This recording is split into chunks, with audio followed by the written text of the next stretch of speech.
только здесь. Сегодня ты пан, у тебя есть верная свита, деньги, влияние и девушки, за которыми можно подсматривать из кустов. А завтра... Сегодня ты пируешь со знатью, а завтра на полном серьезе ищешь чертей, буквально, в грязном сортире. Сегодня тебе впору спутать с настоящей высокой знатью, а завтра тебя путают со здешним говночерпием. Сегодня ты спишь на роскошных простынях, а завтра тебя готовы заковать обратно в колодки из-за того, что ты от безысходности прилег спать на чужую солому.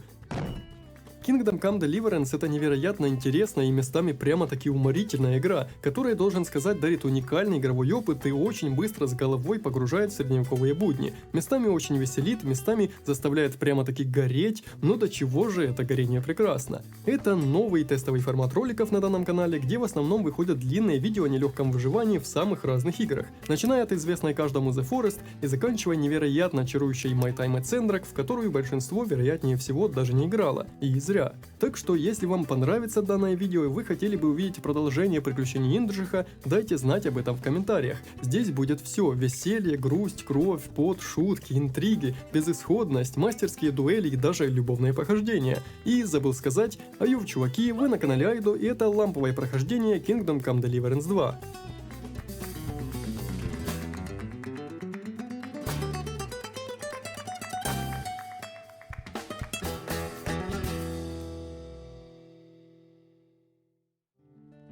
С чего может начинаться игра про средневековье? Конечно же, с осады замка. Людям дай только повод, сразу начнут разрушать то, что строилось много лет. Тут вот люди с прямыми палками напали на людей с изогнутыми. Какой-то средневековый гачимучи. А судя по тому, что дали нам поиграть не за Индржиха, я сразу понял, что проживем мы здесь недолго, как минимум в силу возраста. Осаждающих куда больше, и с помощью требушета тем удается проложить себе путь через большой ров. Но пан Ян дал нам арбалет, а он в умелых дедовских руках способен творить чудеса, особенно против тонких латных пластин.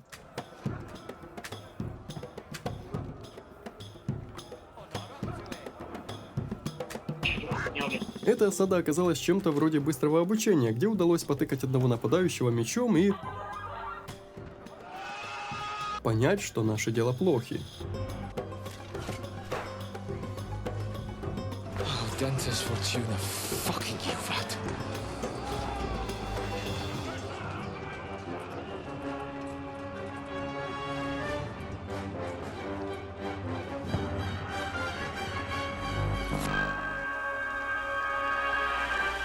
Kingdom Come Deliverance 2. Но это все не очень далекое будущее. Dentes Fortuna, fucking you, rat. Dentes Fortuna, you rat! Я живой! А сейчас у нас все хорошо. Свежий воздух за пределами городских стен и настоящее приключение на пути к городу Троски. И хоть мы выдвинулись в путь, чтобы доставить важное послание, пан Ян по пути хотел покутить, выпить да девок полапать. Вкусить, так сказать, всех прелестей безбедной средневековой жизни. Встретив на пути гарнизон со знаменами, в пару раз превосходящий наш по количеству, Генри выдал гениальную мысль. Но, слава богу, я насадил наш пыл, сказал, что этот отряд скачет из города, и облачены они в знакомые ему цвета. Нас спутали с ошивающимся в округе отрядом разбойников, но все не было так плохо. Если не считать, что на нашем послании была печать пана Гануша, что сражался на стороне короля Вацлава, а эти парни, будучи в союзе с людьми Сигизмунда, по сути были нашими врагами. So it would appear we are enemies. Но тут появляется возможность сверкнуть красноречием и познакомиться со здешней достаточно глубокой системой диалогов и выбрать стиль игры. Учитывая, что текущий выбор давал лишь небольшое фиксированное количество очков навыка, я ушел в красноречие. Учиться махать мечом будет явно куда интереснее, чем языком ворочать. Хотя сама система убеждения, должен сказать, понравилась мне сильно. В мирном диалоге можно было повлиять на собеседника красноречием, положиться на имя и репутацию или покорчить из себя героя. Выглядело очень интересно, не говоря уже о том, что конфликтные пути диалога тоже имели несколько категорий. И даже так, просто посмотреть на самую большую циферку и выбрать этот вариант – это не лучший исход. Нужно было смотреть на контекст ситуации. Спросить, правда ли мы так похожи на разбойников, звучало как ответ со слабой позиции. Предложить помочь им разобраться с разбойниками, от бесплатной помощи еще никто не отказывался, но в бою вряд ли можно довериться незнакомым людям. К тому же на нас висит задание по доставке послания. Так что все, что я решил сказать, это повторить слова Яна о том, что мы просто посланники и хоть находимся во враждующих сторонах, но здесь исключительно по мирному поручению и и они сами могут убедиться в этом, проводив наш отряд в панский замок. Это сработало, и хоть наш пан явно не подбирал слова, услышав, что в округе даже корчмы нормальной нет, И что ж у вас за дыра такая захолустная? Попробуем затерпеть. это сошло нам с рук. Как бы то ни было, путь в Троски был не близкий, и как нас заверили, ночью в замок незнакомцев никто не примет. Так что теперь уже в голову Яна влетела офигенная мысль – заночевать прямо здесь у дороги, пока в округе рыскает какая-то группа разбойников. Ну а что, разве может что-то пойти не так? Выпросив у одного из наших немного еды в обмен на обещание притащить ему что-то из будущего королевского пира, я убедился, что собаки в средних веках питались лучше, чем среднестатистический крестьянин. Йен предложил провести небольшой спарринг, чтобы размяться с дороги, лишь предупредил, чтобы шлем надел, и тут я увидел здешний инвентарь. Не знаю, какой там бюджет игры, но его половина явно ушла именно на эту штуку. Посмотрите, только для одежды 16 слотов, плюс 3 ее комплекта для разных целей, тяжелые доспехи для сражений, легкий незаметный наряд для скрытности и роскошные одежды для официального приема. Теперь мне окончательно понятно, почему этот парень из обучения маленько приуныл. Идите нахуй! Можно было начинать поединок. Стартовали мы с небольшой разминки, простых ударов, серии ударов, изнуряющих противника и тебя самого, а еще легчайшего блока и парирования с контратакой. К тому же при атаке предпочтительно было бить с противоположной стороны, чем та, где противник держит меч, так больше шансов пройти сквозь защиту. И когда Ян Птачек предложил устроить поединок на деньги, я без сомнений сказал, что мы удваиваем ставку.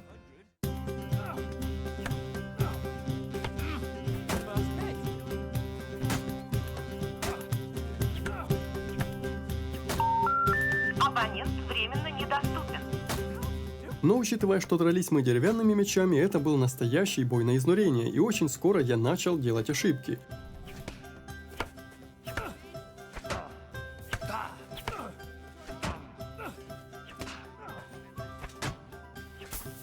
Да что уж там, эта падла контратаковала мои контратаки, его контратак.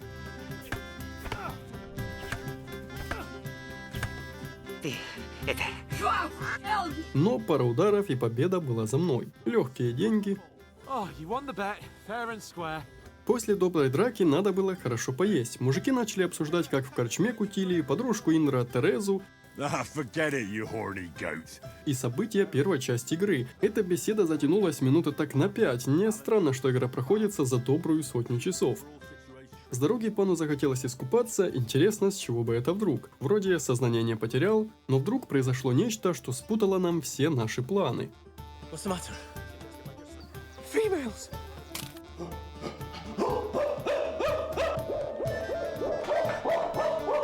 И вот через минуту мы уже крадемся в портках через высокую траву. И кто бы мог подумать, что этим самым мы спасем себе жизнь. Наши люди были убиты, видимо, теми же разбойниками, о которых и говорил тот отряд солдат. Maybe some of our men got away.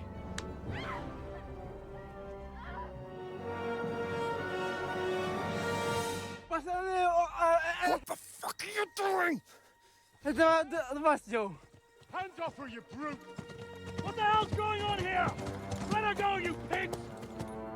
That bastard's with them! Надо было валить, вот только единственным путем для отхода была вода, а Индра, судя по первой части игры, плавать не умел. When did you learn to swim? Just now. Благо, что разбойники в стальных доспехах не могли догнать нас вплавь, и, возможно, у нас появилась пара лишних минут, чтобы уйти. Вот только мне в спину прилетел острый арбалетный болт. Shit. Oh, you've been hit. Вытащи, мне надо картошку чистить. Нас уже искали вовсю, но осторожно и не спеша вроде как удалось обойти оцепление. Но в конечном итоге нас все равно заметили, и в самый важный момент, когда я чудом смог выбить меч из рук противника и нужно было максимально осторожно драться с ним, ведь на мне не было доспехов, я перепутал кнопку блока.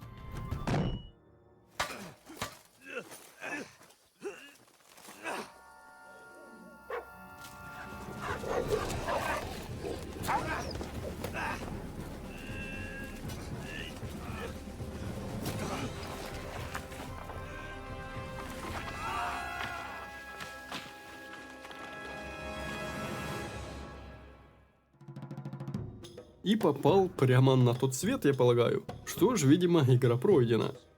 С Свалившись с 20-метровой скалы, нам каким-то чудом удалось выжить, смягчив удар телом бандита. Ян уже забрал его одежду для хоть какой-нибудь защиты, и мы медленно продвигались по лесу в надежде спастись. Видимо, полученные раны были очень тяжелыми, потому что у нашего героя началась горячка вместе с галлюцинациями.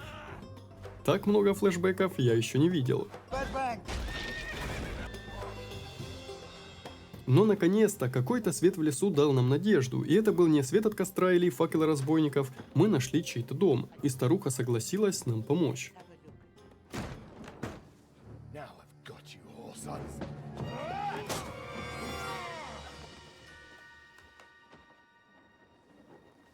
Hey, lad. Are you alive, lad? Учитывая, что ночь мы пережили, самое страшное позади. Бабка дала нам пару тряпок для перевязки открывшейся раны, предложила смыть с себя грязь и немного поесть. Ее звали Божена, а вот наш Индржих после падения с большой высоты получил столько травм, что, видимо, придется реабилитироваться и постепенно восстанавливать все боевые навыки. Я немного подъел, забрал из тела разбойника немного закусок, тряпок и старый охотничий тесак. Пока эта рубаха все, что будет защищать меня от невзгод этого мира.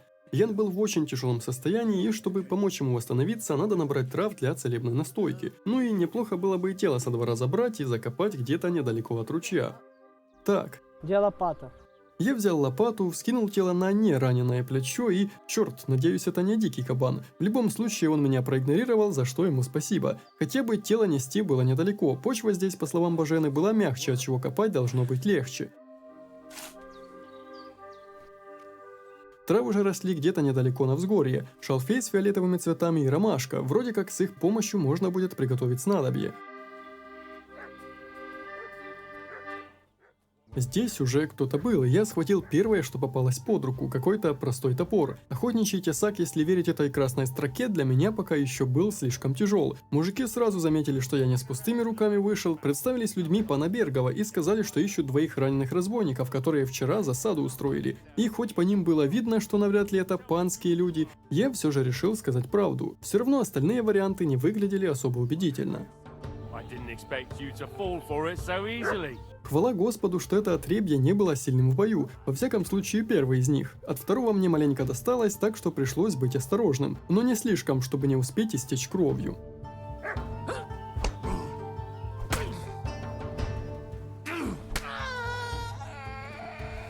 Бабуля явно заприметила, что мы не самые простые люди, и я решил сказать ей правду. А потом подумал, черт, в ее дворе теперь еще 2 трупа, но ведь игра не заставит меня относить и закапывать еще и их. Except I have 2 fresh corpses in my yard. Don't worry. I ought to be able to manage it before evening. Да ну ёп.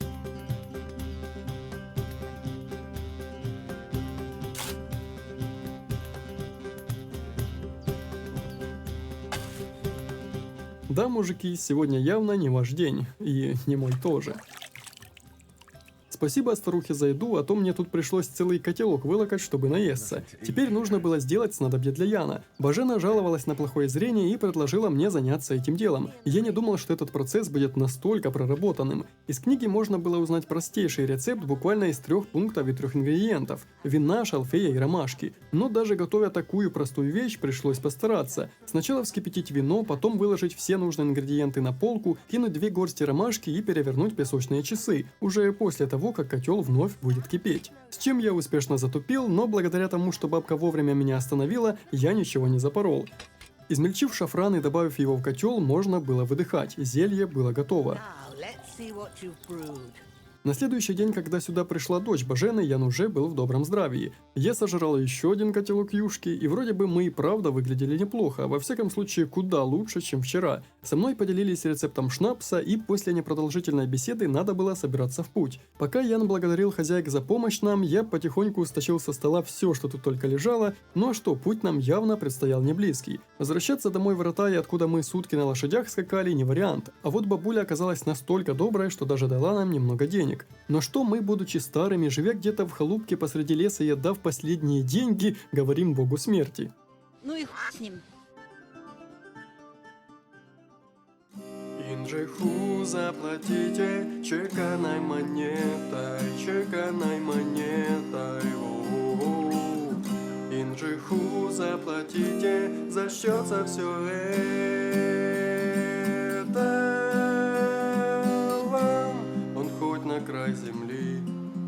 прославиться готов, побыть конокрадом, убить всех панов. Цыганам помогал, средь скал он дочь искал, проклятые горы 5 раз умирал. Он бьет не в бровь, а в глаз, был ранен пару раз, людям он товарищ, всегда он за нас. Ну где же тот чекпоинт, никак я не пойму, он нас защищает, дайте шнапса ему. Инжиху заплатите чеканной монетой, чеканной монетой. Воу. Инжиху заплатите, зачтется все это вам. А королевский двор был закрыт. Open up! I bear an urgent message for your liege lord.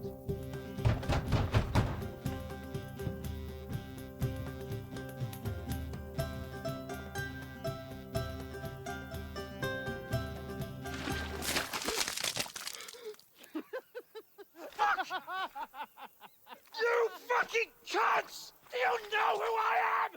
Как же было занятно смотреть на то, как мы в оборванных лохмотьях пытались убедить стражу в том, что прибыли с посланием, в то время, когда сюда прискакал посланник от короля Сигизмунда на лошади с гербом и в нормальной одежде, разговор с нами был короткий. Be gone! Your shitty hands off me! И нам оставалось только одно. Правда, тех денег, что нам дала старуха, хватило только на миску каши, но по счастливому случаю нам подали еще больше еды. А еще мимо как раз проходила та самая девушка с пруда. Она, по сути, была единственным свидетелем, который видел, что мы не какие-то уличные бродяги, а достопочтенные люди из Ратая. Такой смрад, будто тут что-то сдохло. Sorry to interrupt. Не самое удачное начало, говорит, коли хочешь с моими гостями знаться, иди сперва в корыте ополоснись, да вонищу смой. Это я легко. Ну все, сейчас она нас узнает и спокойно проведет в замок. Не припомню. Погоди, ты тот парень-говночерпий, что под замком нужники чистит. Почему-то она не хотела признаться, что была у пруда и видела нас, но все же хотя бы небольшим советом да помогла. Сказала, что самым верным способом видеть пана Бергова будет свадьба в одном из соседних поселений. А вот кашу и пиво нужно было еще отработать. Правда, Ян всеми способами от работы открещивался, и поняв, что переспорить его не получится, я пошел таскать мешки в одиночку. Тот за это время уже успел устроить потасовку с местными, кто собирался на эту свадьбу идти, просил и нас туда провести и извиниться, ну как просил, требовал.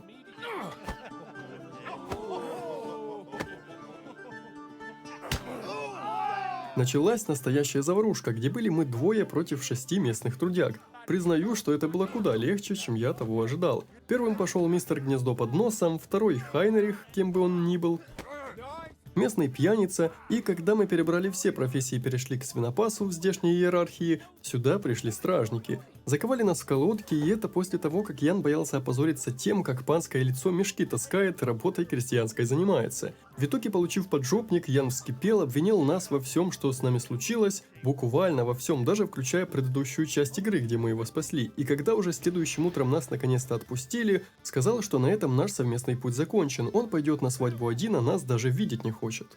Какая-то подруга на обочине подозвала к себе и поблагодарила. Она попрошайничала здесь, и мы такой шум подняли, и сюда столько народа сошлось, что она смогла довольно неплохо подзаработать. Держала путь в большой город, чтобы там работу найти, потому что там платят куда больше, чем в таких вот деревушках. Рассказала, что где-то в округе обитает некий фехтовальщик по прозвищу Кот, мол, умеет драться и может меня научить бою на мечах. А ведь после того падения восстановить навыки и правда не помешало бы. И по ее словам, до свадьбы, на которую нам надо всеми силами попасть, было еще далеко. Кузнец и швея еще даже не начинали делать для молодых подарки.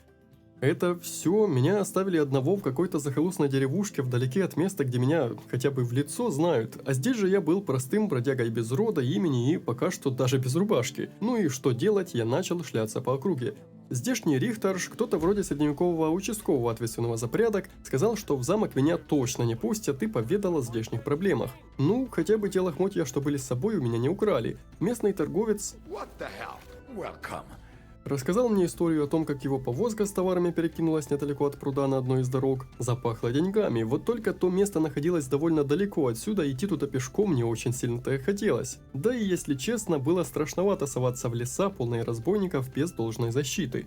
В таверне мне больше не были рады, зато я узнал, что где-то в каком-то Желееве можно будет бесплатно заночевать, да хотя бы чем-то на халяву перекусить. Какой Желеев, где он находится, я, конечно, не знал, но понял, что здесь у меня, пожалуй, нет особых возможностей заработать. Разве что можно было заняться воровством. Я полез в один из домов подальше от центра деревни, чтобы людей тут было поменьше. Правда, в закромах этого мужичка ничего толком и не было. Ну, что тут сказать? А часики тикают. Воровская жизнь нелегкая. Но ее надо придерживаться.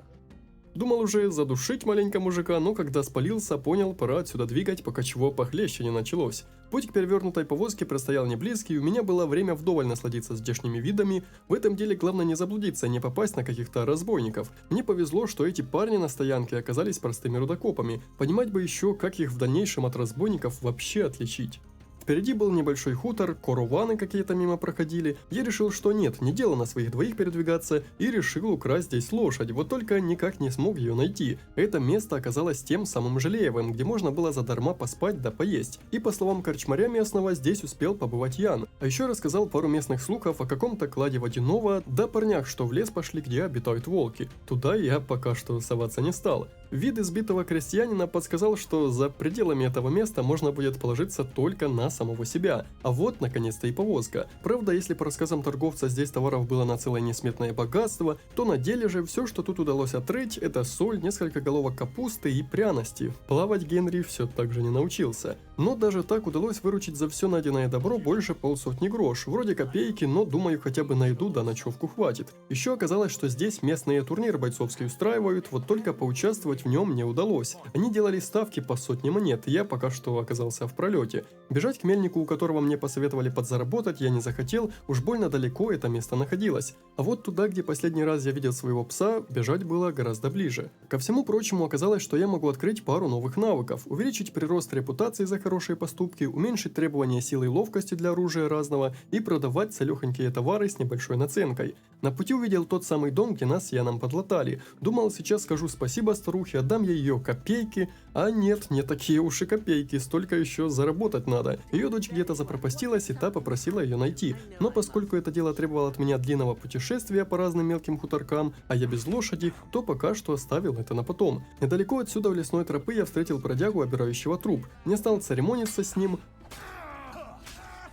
даже обжился мечом новым, да какой-никакой более крепкой одеждой и наколотниками. Пса здесь не было, но пожеванный олень подсказывал, что он может быть где-то недалеко. Пришлось вернуться к Божене и переспросить, не видела ли она здесь мою собаку. Та посоветовала по округе пройтись к корчме, где часто объедки бывают, да к рыбачьему пруду. Дел было очень много, но начать я решил с совершенно другого. Вернуться на место нашей с отрядом стоянки, вдруг оттуда разбойники утащили не все. Еще на полпути увидел на тропе странного типа с оружием, им оказался далеко не самый сильный разбойник. Но даже так совсем без синяков из этого боя уйти не удалось, а парень, видимо, откис из-за кровопотери. Да, все определенно не будет так просто. На этом месте бандиты разбили свой лагерь и караулили дорогу, пуская патрули в обе стороны. Я пытался разобраться с ними по-тихому.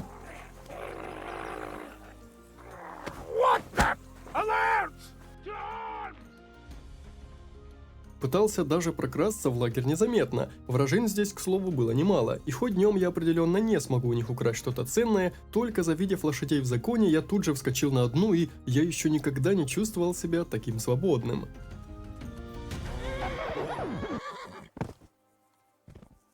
Что ты, чепуха? Вторая попытка воровства уже прошла успешно. Главное было не натыкаться на мужиков, будучи верхом. Лошадь очень быстро пугалась и легко сбрасывала меня на земь. Бежать назад сквозь их лагерь было стрёмно, так что я подол в другую сторону, к коту, чтобы научиться драться как настоящий рыцарь. Здесь были какие-то люди, к счастью, мирные. Настоящий цыганский табор. Ну, что скажете, достаточно анекдотично будет, если я сворую лошадь у цыган. Правда, все оказалось куда сложнее. Именно в этом лагере жил кот, так что рисковать и портить отношения с местными я не стал. К тому же он оказался вполне приятным парнем, заняться ему было нечем, так что тренировка будет бесплатной.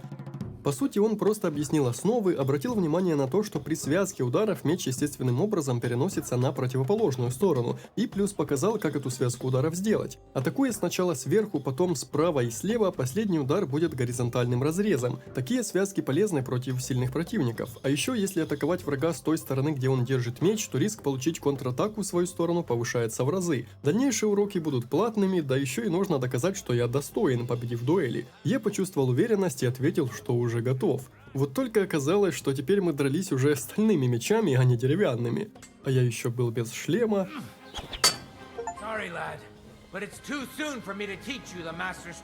И вот я после гребаного поединка, избитый в усмерть, находился где-то в гребаном лесу вдали от города, в цыганском лагере.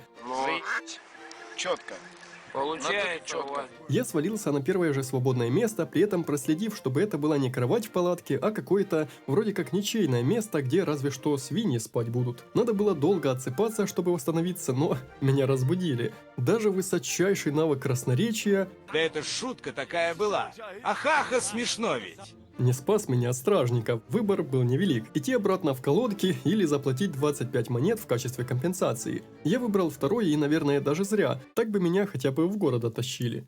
Оказалось, у местного барона ко мне дело, у него дочь пропала где-то. Уже вторая пропавшая дочь за сегодня. Я не мог отказать, но пока что у меня были немного другие планы. Я посвистел, чтобы подозвать недавно украденную лошадь, но та бесследно пропала. Оно-то и не странно, учитывая, что она ворованная, и что я в цыганском таборе. Я нашел еще какую-то кровать в 10 метрах за пределами лагеря. Судя по голосу неподалеку, она тоже была чья-то, но у меня уже не было другого выбора. Да, а воровская жизнь и правда нелегкая. Я решил попытаться построить какие-нибудь планы, чтобы постепенно и планомерно вылезти из всей этой грязи. Для начала отправиться к мельнику, заработать денег на участие в бойцовском турнире, а там уже посмотрим, на что дальше мне хватит денег. Вот только все пошло совершенно не по плану. Чертов корчмарь хоть и говорил идти на мельницу до Крейзера, я осмотрелся вокруг, никакой мельницы видно не было. На карте неподалеку отсюда тоже ничего похожего я не заметил, ну хотя бы узнал, что один из пастухов соседней деревни мог видеть моего пса. Воровская жизнь легкая. Планы пошли по одному месту, так что я снова импровизировал. Нашел мужичка в Желеве, у которого какие-то проблемы были с мужиками из соседних сел, и попросил он меня своровать у них в деревне майский шест. Но только своровать, никого не трогать ни в коем случае, и желательно вообще на глаза не попадаться. Из архива игры я узнал, что воровство майского шеста было одной из старых традиций прихода весны. Такой шест вывешивали показательно, и он охранялся от жителей соседних деревень, которые должны были эту штуку украсть.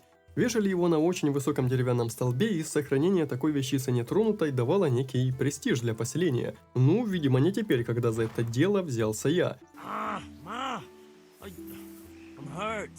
На пути удалось прокачать еще пару навыков, замедлить скорость порчи продуктов, придать оружию больше урона после заточки и уменьшить урон от падения, будучи пьяным. Не сразу я заметил свою цель, чуть не спалился, беседуя с корчмарем об этом же самом шесте. Инжих заметил, что лучше попытаться сделать это ночью, тем более, что в этом месте для меня была и другая работа. Можно было получить шанс пробраться на свадьбу, если я помогу местному кузнецу с ковкой. У того как раз не было помощников на месте, а у нас отец был кузнецом, работка как раз под стать. Но сперва мужик решил меня проверить, дал материалы и усадил за кузнечные меха. Очень интересно было промышлять этим делом. Сначала на раздутом огне я раскалял заготовку до нужного градуса, идеальным был цвет соломенно-желтый, и как только он был достигнут, начинался процесс ковки. Главное здесь наносить каждый следующий удар немного дальше, чем предыдущий, последовательно пройдя будущий клинок от основания до самого края. Затем перевернуть заготовку и проделывать все тот же процесс дальше, наблюдая, как постепенно круглая заготовка приобретает очертания готового клинка. Само собой, в процессе ковки сталь остывает, и нужно повторно ее раскалить. А сигналом того, что ты делаешь все верно, станет звонкий звук стали и яркие искры после каждого удачного удара. В придачу к этому можно бить в ритм собственному свисту, так работа пойдет лучше и ты не будешь уставать. Когда будет ясно, что форма клинка уже готова, начинался последний этап закалки. А после кузнец дал мне работу поинтереснее. Его два бестолковых помощника повезли товар, но до сих пор не вернулись. Надо бы поскакать проверить, не случилось ли с ними чего. Перед поездкой я решил заглянуть в один из городских домов и случайно забрел на чердак, где отдыхал стражник, пришедший, видимо, с ночной смены. И хоть сундуки здесь были заперты, а единственную отмычку я сломал уже давно, тут маленько поживиться мне таки удалось. К тому же, впервые опробовав карманные кражи, я смог стащить кое-что интересное. В этом деле сначала нужно было заработать себе время для непосредственно кражи, держа зажатой клавишу действия, но отпустить ее раньше, чем темный фон окрасится в красный и жертва проснется. Ну а потом начинать воровать. Главное успеть до истечения времени вытащить вещицу и собственную руку. У него в кармане лежал ключ от соседнего сундука, и вот сюда я уже ручки запустил так далеко, как только смог. Маленько приоделся в более достойные одежды и опять украл коня. Надеюсь, они не успели запомнить мое лицо. Чувствую, если не обзаведусь личным скакуном, то воровать придется еще долго, потому что чужие лошади сбегают, как только им представляется такая возможность. Через пару минут я уже был в деревушке Семин, жаль только, что сбыть украденное было некому. Здесь только бакалейщик орудовал, да мужик, что сбрую для лошадей делает. Видимо, нужно будет найти хотя бы одного мельника, они обычно занимались купкой краденных товаров. На месте, куда должны были прибыть люди кузнеца, была пьянка. Вроде как родственники кого-то из будущих молодожен. Перепутал меня с прислугой. Hey, servant, bring some wine. Холопом назвал.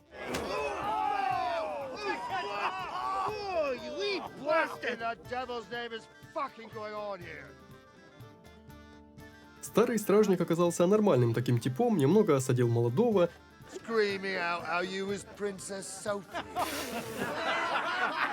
А вот меня приняли за одного из тех рабочих и сказали, мол, те еще не прибывали, значит, с ними что-то произошло еще на пути. Я отправлюсь на поиски вместе с ними, правда, дед заметил, что я без лошади туда буду очень долго бежать. В аренду скакуна мне не доверили, но сказали, конюх продает какую-то клячу за бесценок, и это лучший вариант. Только ехать будем ранним утром, потому как скоро уже стемнеет. И потом меня оставили в этой роскошной комнате одного. Я уже говорил, что воровская жизнь нелегкая. Хоть мне предложили остаться где-то здесь на ночь, да подкрепиться бесплатно, конюха я нашел раньше, чем свою ночлежку. Лошадь была вредной, никого не подпускала к себе, а нашли ее у Вежецкого пруда, и оказалось, что это была наша Сивка. Пытаться переубедить мужика, будучи одетым в простой лохмотье, я не стал, а продавал он ее за целых 150 монет, коих у меня, как видите, пока не было. Надо было что-то делать. Местные не принимали то, что я украл 5 минут назад. В домах тоже особо не порыться без отмычек. Вы кто такие? Я отправился в лес, надеясь найти, даже не знаю, на что я толком надеялся, какую-то зверушку освежевать, либо натолкнуться на группу разбойников, или одинокого путника, с чем мне и повезло. Но тут резко слез с лошади и убежал в город за помощью, потому что видел впереди тела. Я быстро поснимал с них что только мог и украл лошадь. Была надежда на то, что хотя бы за бесценок, но ее можно будет продать конюху, но ни в какую. Поскольку ничего больше не оставалось, я таки попытался убедить его словами. А это даже получилось, зря только в лес бегал. Теперь нужно было ждать, пока наступит утро. Я, как умалишенный, бегал в поисках нужной кровати, на которой можно было бы прилечь, чтобы к утру не проснуться за решеткой. Помню, сотник говорил о каком-то сарае, но, черт, сколько ни бегал, так ничего и не нашел. В итоге залез в покой прислуги и, скрестив пальцы, лег киморнуть. Пришлось еще 2 часа ждать на улице, пока панове соизволят проснуться. Очевидно, повозка пропала где-то на пути, осталось только найти следы. Вдруг старику захотелось размяться, когда мы обсуждали драку, в которую я влип с теми пьянчугами. Сотник коряга дал мне свою дубину для тренировки, потому что панова желал костями потрясти. Ну, с пенсионерами я еще не дрался, но... Старина. Бабушка, перестань. Зачем это нужно? Перестаньте.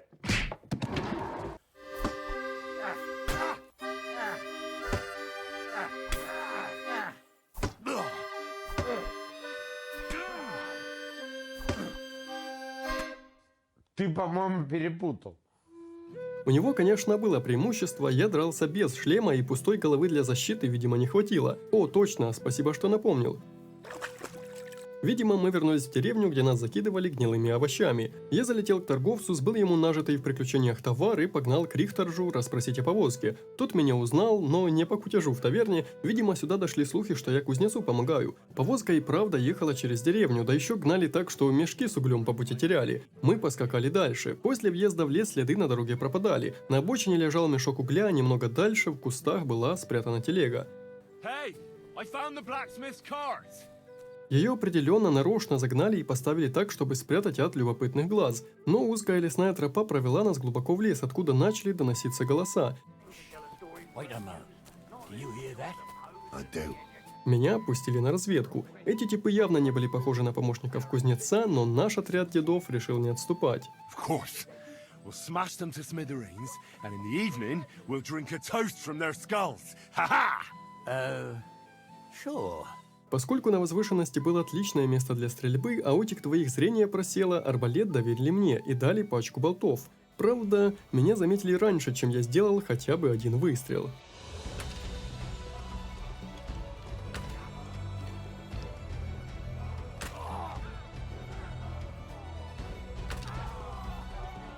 Но это явно были не все, место было больше похоже на простой дозорный пункт, и сотник, что провел в этих краях все детство, сказал, что неподалеку есть еще одно очень удобное для лагеря место. Такое и правда было. Видимо, работники кузнеца были в доле с местными разбойниками, хотя было видно, что их сотрудничество идет не лучшим образом. Дед, которому лучше бы барабаны крутить, придумал гениальный план. Господа, спасибо, что присмотрели за моим имуществом. Но теперь я хочу получить его обратно. Да ладно! Да, считай, мы просто в тупую напали. Но одного из вражин снесли с помощью арбалета, один из них убежал, так что недругов осталось лишь трое. И на рожон я не лез, старался атаковать со спины. Доспехи их главаря мне очень приглянулись, но как раз его наши клофелинщики оставили в живых. И никаких тебе доспехов. Нужно было догнать убегающего, но я не спеша покопался в карманах бедолаг, нашел немного полезных и более-менее ценных вещиц, стальные поножи, лук у одного из них и несколько частей для ковки оружия, а бедолага далеко с ранением не ушел. Говорил смысл сдаваться, что так и так ему смерть, и глядя на обстоятельства, я решил пригрозить, что, должен сказать, сработало. Их должны были увезти под суд, мне детки отсыпали немного шекелей за помощь и прокатили в повозке вместе с нарушителями. Я прям сразу уловил отсылку, казалось бы, словно ничего не поменялось. Эй, ты! Не спишь? Ты нарушитель границы, так? Высадили меня в Тросковице, как раз удобно и недалеко от старого знакомого торговца. Ja, das ist gut. Оставалось только вернуться к кузнецу. Правда, помнится, я у них там конокрадством занимался, надеялся, что меня не запомнят, но куда там. Пришлось заплатить 200 грош в качестве штрафа. Сумма большая, учитывая то, что у меня только 4 сотни, но так или иначе к кузнецу вернуться пришлось бы. Он даже не был зол, что его ребят повязали и повезли наказывать. Да еще и в награду дал старый ржавый нагрудник, за которым клиент не вернулся. Сказал, что его попросили выковать особый меч жениху на подарок, но такого качества стали у него не было. Зато она могла быть у одного психа. По слухам, один отшельник по имени Амброш мог владеть особым талецким клинком из очень хорошей стали. Правда, говорили, будто он с сатаной связался, и если нам с вами слышать такое смешно, здесь люди были куда более суеверными. И вот уже за услугу такого уровня он согласился провести меня на свадьбу. Я взялся за ковку топора, чтобы таки попытаться украсть в этой деревне венок со столба по старому поручению. Было невероятно атмосферно ковать себе носок для топора, стали сюда требовалось меньше, но в целом работа была такой же кропотливой. Но мне было в кайф. Казалось, словно вместе с Индрихом я постепенно обучаюсь, как это нужно делать правильно. Но так или иначе воровать венок нужно будет поздней ночью, а с самой свадьбой разбираться я пока тоже не спешил. Нужно было наконец-то найти своего пса, ради чего я погнал к пастуху, у которого стая волков скотину грызла. Того даже удалось убедить пожертвовать одним из баранов из его стада, которому тот даже имя дал. А все потому, что он на нервы очень сильно действовал. Видимо, таким рискнуть ему было даже не жалко. Невероятно удачно, что во время последней стычки с разбойниками я утащил у одного из них лук. Пока шел к поляне, потерял барана и решил побродить по лесу, чтобы найти зайца или пострелять что-то еще для приманки. Но не тут-то было. С таким навыком стрельбы мне бы по волкам попасть. В итоге пришлось возвращаться. Правду пастух говорил, когда хочешь, чтобы тот баран за тобой шел, он не идет, а когда нужно, стоит как столб. Пока я загонял на поляну другого, этот сам подкрался сзади. В целом даже был неплох, у него случались припадки, но следовал тот за мной исправно. А вот спасти Игнаца не получилось. Что уж там, я по волкам еле попадал.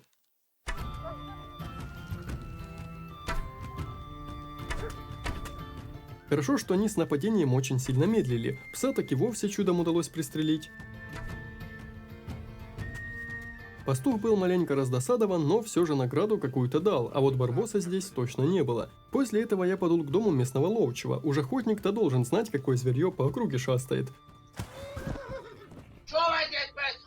Но дома его не было. Жена сказала, что того уже долго нет и чувствует ее сердце неладное. Сын же заверил, что все нормально, просто, вероятно, он в очередной раз напился. Зол был на батю и искать со мной идти его не хотел. Ну что, погнали тогда искать пинчугу. Заниматься поисками долго не пришлось, я что-то услышал. Стая волков загнала его на дерево, и пока я безуспешно пытался по ним попасть, на меня накинулась целая стая. Досталось мне еще как. Я был уверен, что это конец, пока не увидел, что атаки волков тоже можно парировать.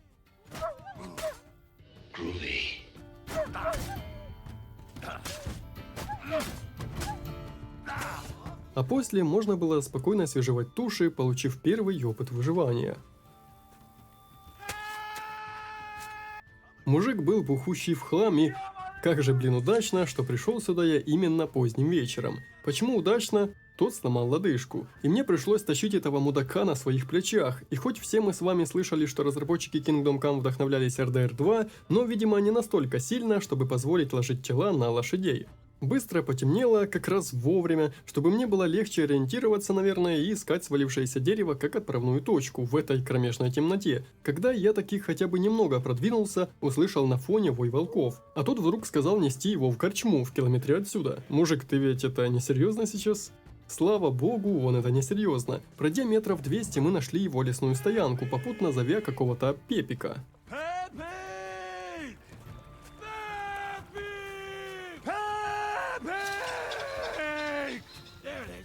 Так звали его жеребца, и мужик сказал, уверен, что его украли, потому как в этих лесах завелись какие-то скотокрады. И вот тут темнота таки сыграла мне на руку. Тут, в смысле, после того, как я искал следы в темноте еще на протяжении нескольких минут. Пока таки не увидел свет от факела. По словам ловчего, их тут человек 4, но я старался не торопиться и выцеплять их по одному. Первой была красная шапочка.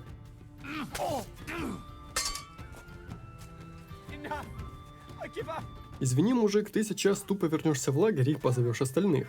Второй патрульный пришел ровно к этому же месту, и ровно та же судьба постигла его. А вот третий тип был самым сильным, весь в латной броне. Боюсь, с ним пришлось еще постараться. Даже мой щит не перенес этого боя, но зато каким же щедрым был лут. Мужиков здесь в итоге оказалось 5, правда оставшиеся 2 уже не были так опасны, хоть и держался я практически на грани. Зачистил 2 сундука снаружи и 2 внутри их схрона. Очень результативный поход получился, удалось найти там же старый арбалет. Я сделал небольшой привал, чтобы дождаться утра и вернуться обратно уже при свете дня. Мужик оценил то, что я зачистил весь лагерь в одиночку, дал в награду 80 монет, плюс рассказал об еще одной волчьей стае, где мог бы находиться наш пес. И это место было далеко за прудом и с самого начала игры, так что я решил в этот раз таки заглянуть к разбойникам в гости, но теперь официально. Их там все еще находилось много, но теперь у меня был арбалет. Правда, стрелять из него еще надо было приловчиться. Но стоило попасть хотя бы раз, как шансы на то, что противник решит сложить оружие, многократно повышались, так как болт пробивал одежду и вызывал кровотечение. Так что зачистка лагеря продолжилась.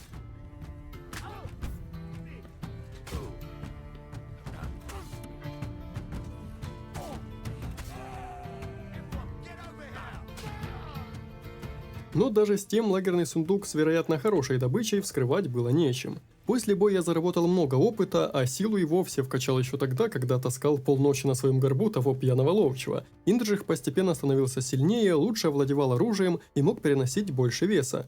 В этот раз мне таки удалось отыскать Барбоса, правда не все было так просто. Целая стая волков обитала в этих краях, и если бы с парочкой я точно справился, то против целой стаи...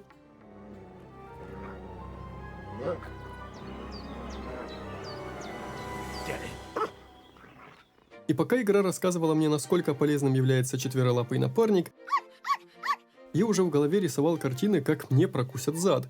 Но я забыл один небольшой, но забавный факт. Я ведь был в стальной броне, и как минимум мои ноги были облачены именно в сталь, а руки хоть и в кофр, но он тоже был довольно толстым. И по существу волки даже не могли нанести мне урон. Ну шо, тікайте з городу, бо вам пиздец.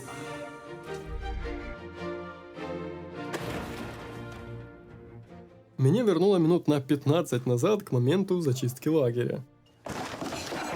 Во второй раз я уже так не глупил и как минимум старался держаться у скал, чтобы толкать меня было некуда. Потеряв пару напарников, волки сразу же разбежались, а верный пес вернулся ко мне на службу. Я подался на один знакомый небольшой хутор, где была коптильня, закинул туда все добытое мясо, чтобы немного увеличить его стоимость, и сразу же продал здешние бакалейщицы, не забыв перед этим смыть себе кровь, грязь и, возможно, совсем немножечко дерьмеца.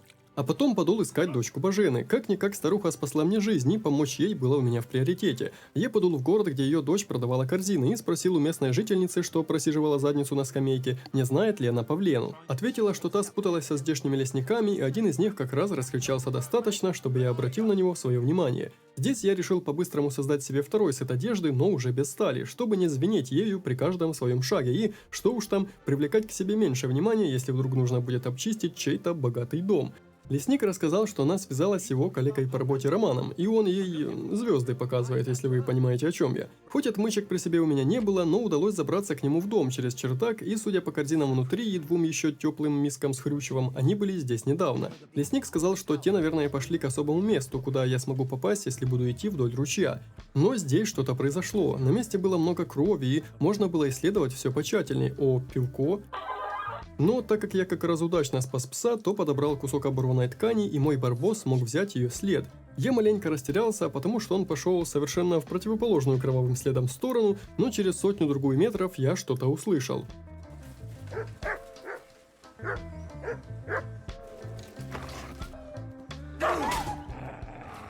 Я взял лук, чтобы застать их врасплох, но меня уже ждали. Хоть здесь и был только один человек, но он приставил клинок к горлу павлины. Оказалось, что этот тип хотел таким образом подмазаться к мужику, чего ребенка Божена погубила. А все ради того, чтобы тот переписал свое хозяйство на него. Мне жуть как хотелось просто напасть на него, ведь тот убил парня павлины, пока хотел взять ее в плен. Но пока клинок был у горла девушки, это слишком рискованно. Тип чуял мою ложь за версту, и успокоить его не удавалось. Что-то вышло лишь когда я сказал, что пусть он отпустит ее, я не стану нападать на него в ответ и попрошу павлину никому о случившемся не рассказывать.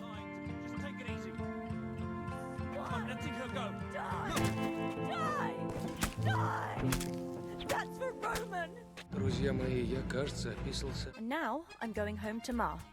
Она так быстро переменилась из гнева на милость, что аж страшно стало, но, похоже, история близилась к концу, останется только вернуться к ним домой. Вот только настала ночь, а это значит, надо бы украсть тот чертов венок из соседней деревушки, но даже посреди ночи его все еще охраняли. Я решил потрачу часок на ковку, попробую выковать подковы для лошади, а там рано или поздно типу придется лечь спать.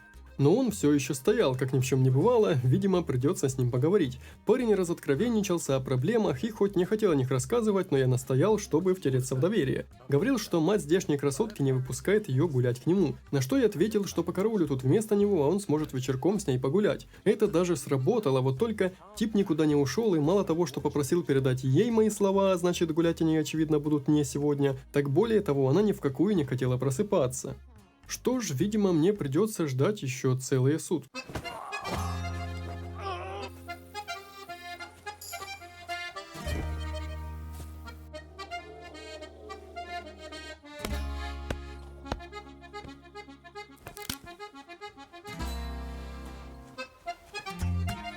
О, вот это я понимаю, мужику хоть и лень было с кровати вставать, но он уже мог со мной поговорить. Поблагодарил меня за пакость его нелюбимым соседям и попросил еще одну шутку сделать. Увести их овец слуга, что те отобрали, и завести их глубоко в лес, чтобы пастуха дурнем выставить. А потом еще стадо провести по белью, которую те повесят сушиться. Великолепный план, Уолтер. Просто охуенный, если я правильно понял. Ну, чем же заняться вольному рыцарю, как неподобными неотложными делами? На пути как раз можно было заскочить к Божене, отблагодарить деньгами за помощь и помочь еще в одном деле. Они попросили убить того хозяина, которому уже мертвый парень украл павлену. Я хотел отказаться, но послушав, сколько всего по его вине произошло, все же согласился. Он обвинил ее в убийстве своего сына, выгнал из деревни в лес, а теперь еще, видимо, и людей нанял, чтобы убить ее дочь. Был готов уже его заколоть и убежать, но решил поговорить. Тот и правда винил старуху в смерти сына, что умер при родах жены, где Божена повитухой была. Но вот те парни, что Роман убили ее дочь в лес уволокли, действовали не по его приказу, а ради собственной выгоды, чтобы и того задобрить. И в итоге каким-то чудом удалось убедить мужика в том, что старуха невиновна, и что из-за их ссоры плохо ее дочери, что явно здесь ни при чем. А вот с пакостью для селян вышло очень забавно. Я случайно рассказал корчмарю, что дед из соседней деревни попросил меня им напакостить, и этот мужик придумал способ, как тому отомстить. Подобраться к красивому белому быку старика и залить его разной краской, чтобы тому подгадить. Но нужно будет быка чем-то усыпить, чтобы спокойно его раскрасить. Как я и говорил, благородные рыцари, средневековье, важное поручение, все по секретным документам. Вы чего гоните? И никто не шатает. Кузнец по старой дружбе рассказал рецепт сонного зелья, чуток вороньего глаза в добавку к чертополоху и маку надо было сварить в масле. Все это, конечно, хорошо, вот только где это добро брать? По полям бегать не очень-то и весело. Первым делом я отправился в Тросковице за красками для быка. Пришлось отвалить за них 60 монет местному портному, но зато заодно я себе и одежду прикупил. Немного вычурно, но самое главное в ней, что она придавала нашему герою важности.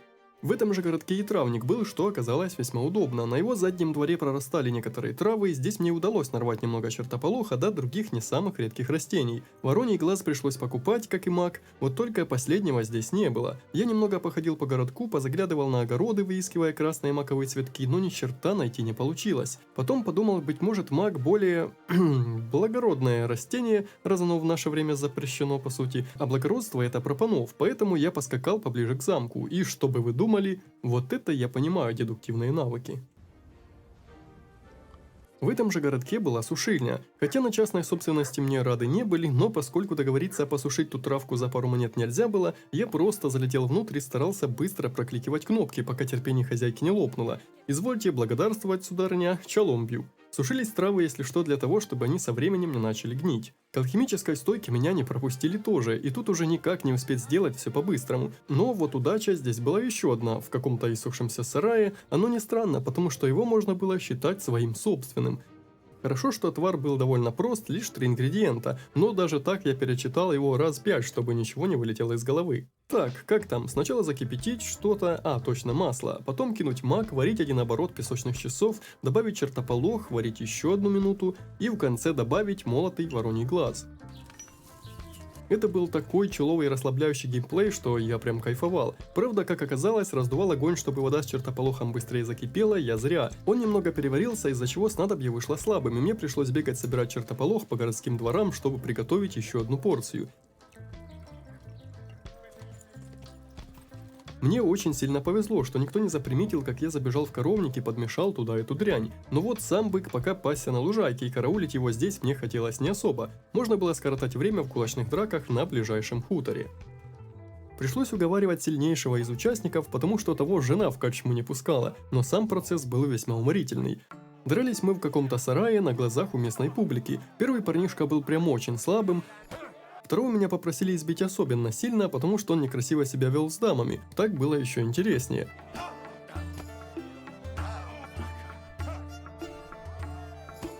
Награду девушка научила меня, насколько я понял, готовить какую-то целебную мазь, ну или просто готовить получше. Последний мужик был самым крепким, мне пришлось быть осторожным и после пары ударов следить за каждым его мельчайшим движением.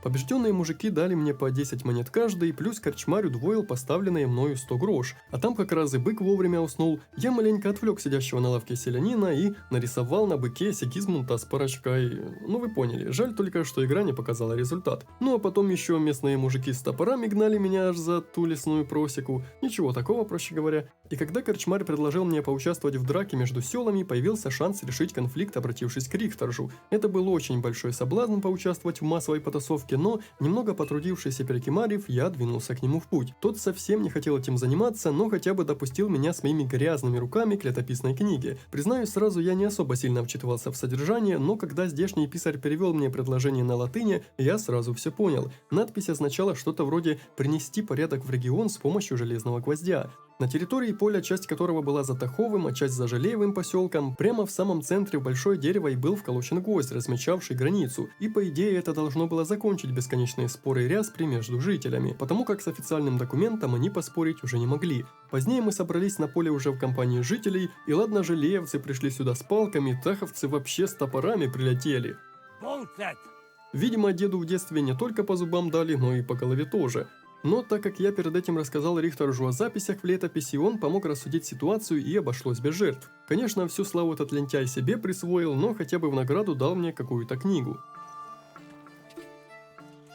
Я уселся за столом у корчмы, что напротив, и принялся смотреть, что же там за книга. Нашел карту сокровища, которую уже забыл. Это та, что я выбил из скотокрадов, когда ловчего по лесу носил, а сама же книга поведала мне о магии чисел. Думаю, что в средние века это и правда бы воспринималось как магия. Еще немного улучшил навыки на заработанные очки, скорость обучения ремеслу и воровству, да уменьшил скорость износа снаряжения благодаря книге. Подул к тому разбойничьему лагерю, где нашел карту сокровищ, чтобы по свежим следам найти клад. Либо я что-то путаю, либо лут в здешних сундуках успешно зареспавнился, а это значит, что я только что нашел источник бесконечного богатства. На карте было отчетливо видно, что тут изображена вода, но угол течения рек не сходился с тем, что я здесь видел. В то же время других водоемов, похожих на этот, здесь не было, так что я решил рискнуть и побежал к месту, где два ручья сходились в один. По пути мне стало интересно, что за птичьи гнезда здесь изображены и для чего они нужны. Сбил парочку с помощью лука, но ничего кроме пары яиц я в них не нашел. И спрашивается, какая в них польза. Неужели яйца так важны для каких-то рецептов? Думаю, это мне еще предстоит узнать в будущем. Даже в таком богом забытом месте нашлась пара разбойников, создавших мне проблемы. Бой шел не очень гладко, и тут я понял, что если бы не мой барбос, из этого боя я мог бы и не выйти живым.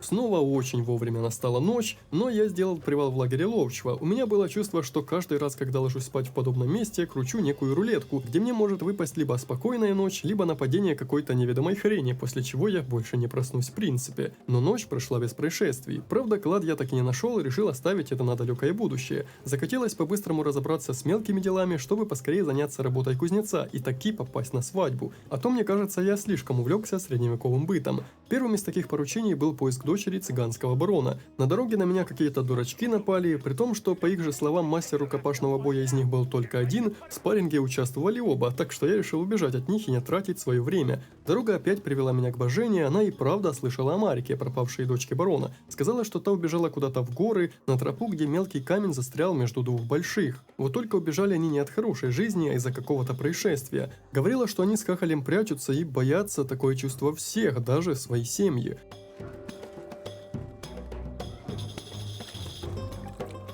Это место было далеко, аж за деревенькой Тросковице, в тех самых горах, где мы ловили разбойников с двумя дедами, Боярским и Якубовичем. Какие-то мужики грабли прохожего, средневековье настоящий рай для всякого отребья. Пока за мной гнались, еще одного бедолагу нашли, но я опять решил просто убежать, потому как грош цена этим вредителям, в буквальном смысле. В их карманах обычно лежало лишь пару грош. И знали бы вы, сколько я лазил по этих чертовых скалах, сколько раз я случайно забегал в этот уже зачищенный лагерь. Кстати, мне кажется, я изобрел бесконечный суп. Воровская жизнь легкая. Я старался внимательно осматривать устья скал, чтобы увидеть хоть что-то похожее на застрявший маленький камень, но здесь все выглядело настолько схоже, что черт ногу сломит. О, какие-то работяги, это вонючие половцы. Я попытался завязать с ними драку, ранив одного из лука, но что-то явно пошло не так. Ну, Сивка, выручай.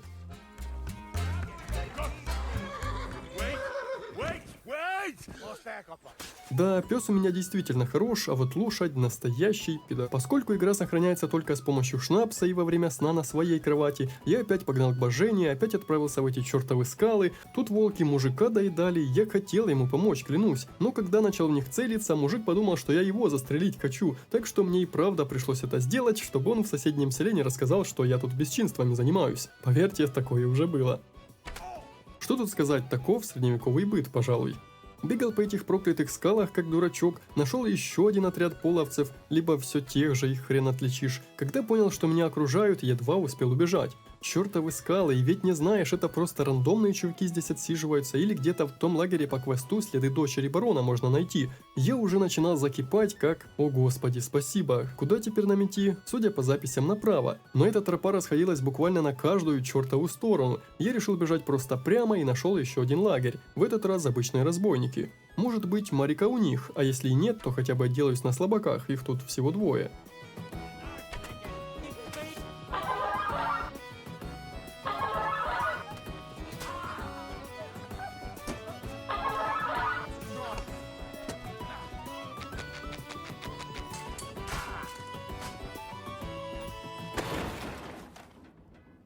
Фух, ну и проклятое же все-таки место. Сгорев еще один разок, я увидел какие-то кровавые следы на земле. Сперва думал, что мне просто показалось, но это не могло быть простой случайностью. Только вот старуха говорила, что они будут справа от входа под камнем, а не слева.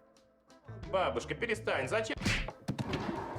Должен сказать, место и правда было укромное, случайно сюда вряд ли кто-то вообще сможет зайти. Марика сообщила, что отец не все мне рассказал, что ее молодого люди отца избили и оставили раненого посреди леса, она его нашла и помогла выжить. Но, видимо, Марика не особо пеклась за своего парня, потому что отправила меня за целебными травами обратно в цыганский лагерь за пару верст и попросила, чтобы отец передал ей свой волшебный амулет. Он, мол, поможет ее суженному выжить, и тогда они вернутся в лагерь. Поскольку путь был не близкий, я решил обернуть его и в свою пользу. Мистер Кот, то есть Мастер Кот, мне кажется, я готов к поединку и новому уроку. Не то чтобы я чему-то научился за это время, но на пустой голове теперь появился стальной шлем, так что... Let's begin.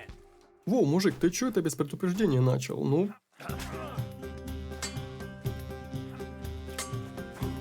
All right.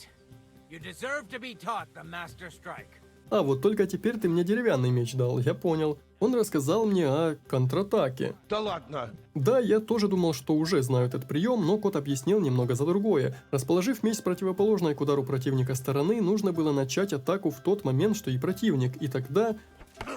Если у меня получится сделать так в настоящем бою, мне не будет равных. Игра рассказала, что если бить противника с той стороны, где он держит меч, то есть риск нарваться на репост. А если с противоположной, тогда можно нарваться на такую атаку. Ее, насколько я понял, блокировать было нельзя. Плюс ко всему, я могу прервать контратаку противника таким ударом, и ему тут не сможет противопоставить больше ничего. Если вы не очень хорошо все поняли, не переживайте. Из разговоров кота я, кажется, понял тоже не все. Плюс ко всему, он мог показать мне дополнительные удары, но пока я не овладею этим, распылять свое внимание больше не хочу. Мать Марики дала целебные травы и тряпье подлататься без лишних слов, а вот отец с амулетом расставаться не спешил. Говорил, что и так потерял всю семью. Дело в том, что его сыновья, которые хотели наказать парня дочери и других мужиков в деревне, тоже отхватили. Одного убили, а второго кинули за решетку. И он попросил меня спасти его выжившего сына из плена. Все как-то слишком сильно закрутилось, но кажется, что если я хочу выпросить у него тот чертов амулет, то другого выбора у меня нет. Думал, пока буду вызволять пленного цыгана, опять все село на уши подниму и буду убегать от толпы мужиков с топорами, а на деле узнал у местной жительницы, что его держат в дворе в мастерской, и пригрозил мужику, который охранял того, что лучше его отпустить, а то за ним могут прийти другие и еще больше проблем создать. All right. Be quick. I'll look somewhere else. Ключ, двери, да еще и очень удобное окно, чтобы спокойно удрать восвояси.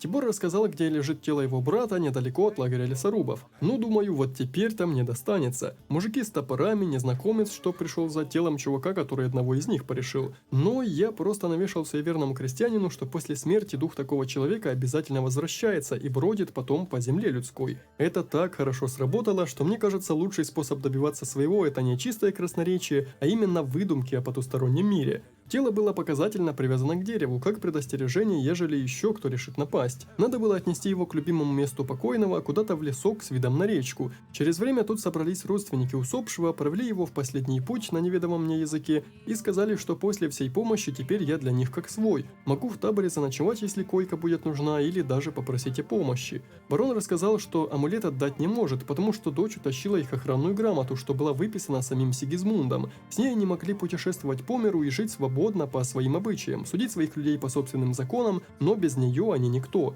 И Марика, дочь, это прекрасно знает. И снова я подул к ней, да пришел как раз вовремя, чтобы волки, учуявшие запах крови, не успели пробраться внутрь пещеры. И все оказалось не так уж просто. Дочь унесла грамоту для своей безопасности и сказала, что готова обменять ее на амулет. Но взяла с меня честное слово, что я смогу ее отдать только взамен на эту штуку. Надеюсь, что после того, как я помог ему с сыновьями, они меня там хотя бы посреди табора всем скопом не отмутузят. Охранная грамота была спрятана в дупле одного из деревьев, хорошо, что даже ночью получилось ее так быстро отыскать. В табор я прибыл слегка поздно или рано, смотря откуда брать отсчет. Ну что ж, я найду чем себя занять. Барон ни в какую не хотел менять амулет на свою грамоту, говорил, что обе вещи по существу принадлежат ему. На мои слова о том, что я пообещал именно выменять грамоту, а не просто отдать, сказал, что не был бы я под их защитой после помощи с сыновьями, то мне бы сейчас реально тумаков надавали. И после фразы «тебе нужно определиться, на чьей ты стороне», стало ясно, что мне дают выбор без верного решения. А если выбирать из двух зол меньшее, то я, как говорится, предпочту не выбирать вовсе. Но только если это не квест, который будет висеть в строке заданий всю оставшуюся жизнь. Нужно было немного подумать и, черт, все-таки выбрать меньше из зол. С одной стороны был барон, не особо любящий дочь, и чьи сыновья чуть не убили ее кавалера. С другой беззащитная девушка с раненым парнем где-то в богом забытой пещере. Я выбрал барона. А все потому, что каким бы тот плохим отцом не был, на нем и грамоте держалась жизнь всего лагеря, а талисман, который я, возможно, мог бы втихаря украсть, это всего лишь пустышка. Словом, я отдал ему грамоту и решил не рисковать ради бесполезного амулета. Отцом он и правда был дерьмовым, потому как о дочери даже не вспомнил, но зато мы чуток покутили. Зачем меня за пени строить? У нас тут так принято.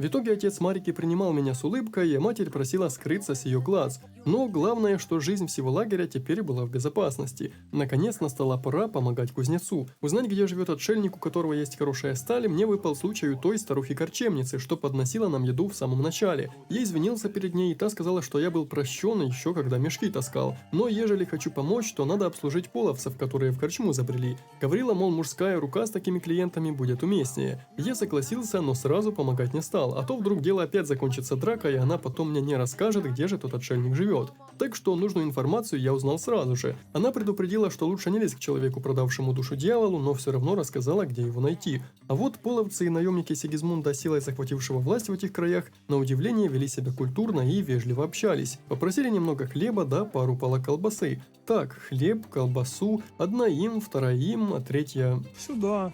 И проблем бы не было, но местные начали провоцировать драку, которой я старался избежать. В итоге все обернулось такой стороной, что мне еще и пришлось защищать наемников в кулачной драке. Участвовать я не хотел, но мужик сам меня вынудил. А половцы же на радостях даже к себе в лагерь пригласили, но я отказал, хоть очевидно и не был таким радикальным, как селян Вуйтек. Тот во всем меня обвинил и не признал, что я поддерживаю короля Венцеслава, посему сказал, что доказать это можно будет только одним способом – зачистив их логово. И вспоминая то, как половцы заявились в эти края и что здесь натворили, вариант на самом деле был не самый плохой. Настала пора показать им, кто такой Индрихи Скалицы. Я решил, будто я самый умный, подкрался с пригорка и пустил пару стрел. Половцы в бою были куда напористее и умелее, чем случайные бродяги, но ведь за моей спиной стоял целый цыганский табор, и, учуяв опасность, я отступил сразу же вглубь их лагеря и занял проход в палатке, чтобы больше одного противника ко мне не подошло. Но от чьего имени у цыган была охранная грамота? Сигизмунда. А кто в его войске основная сила? Правильно, половцы. Что-то пошло не так, и понял это я, когда мне начали тыкаться топором в лицо уже местные ребята. Давайте представим, что вы ничего не видели. Настала пора показать им, кто такой Индрихи Скалицы. Поскольку меня они звали в гости, то на месте на меня никто не напал. Главного здесь еще не было, да и вовсе кажется, будто тут только этот мужик один сидел, так что... Я выкинул, то есть спрятал его тело в кустах и немного поправил его здоровье своей хиропрактикой. У этих мужиков снаряга уже была получше, чем у простых разбойников, а в сундуке так вообще лежала пара отличных луков и стрел. Мне чертовски сильно повезло, оставшиеся члены отряда находились где-то очень далеко в пути, да еще и были рассосредоточены, так что я скочил на сивку и забежал за спину последнему из них.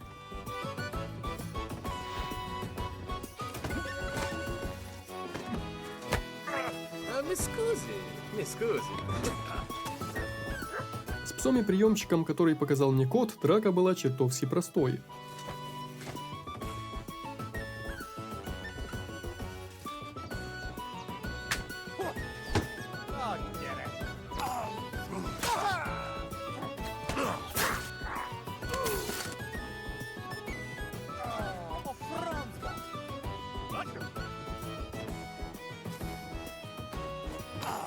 После того, как я уложил троих половцев, не без помощи пса, конечно, понял, что с этого момента моя холопская жизнь подошла к концу. Если я вывез этот бой, то, вероятно, дальше мне будет так же просто. Нагреб у них более-менее уцелевших доспехов и целую кучу ремонтных наборов для брони, оружия и даже для одежды. Остаток сил в цыганском таборе и хоть заработал только 150, но все же чувствовал себя победителем.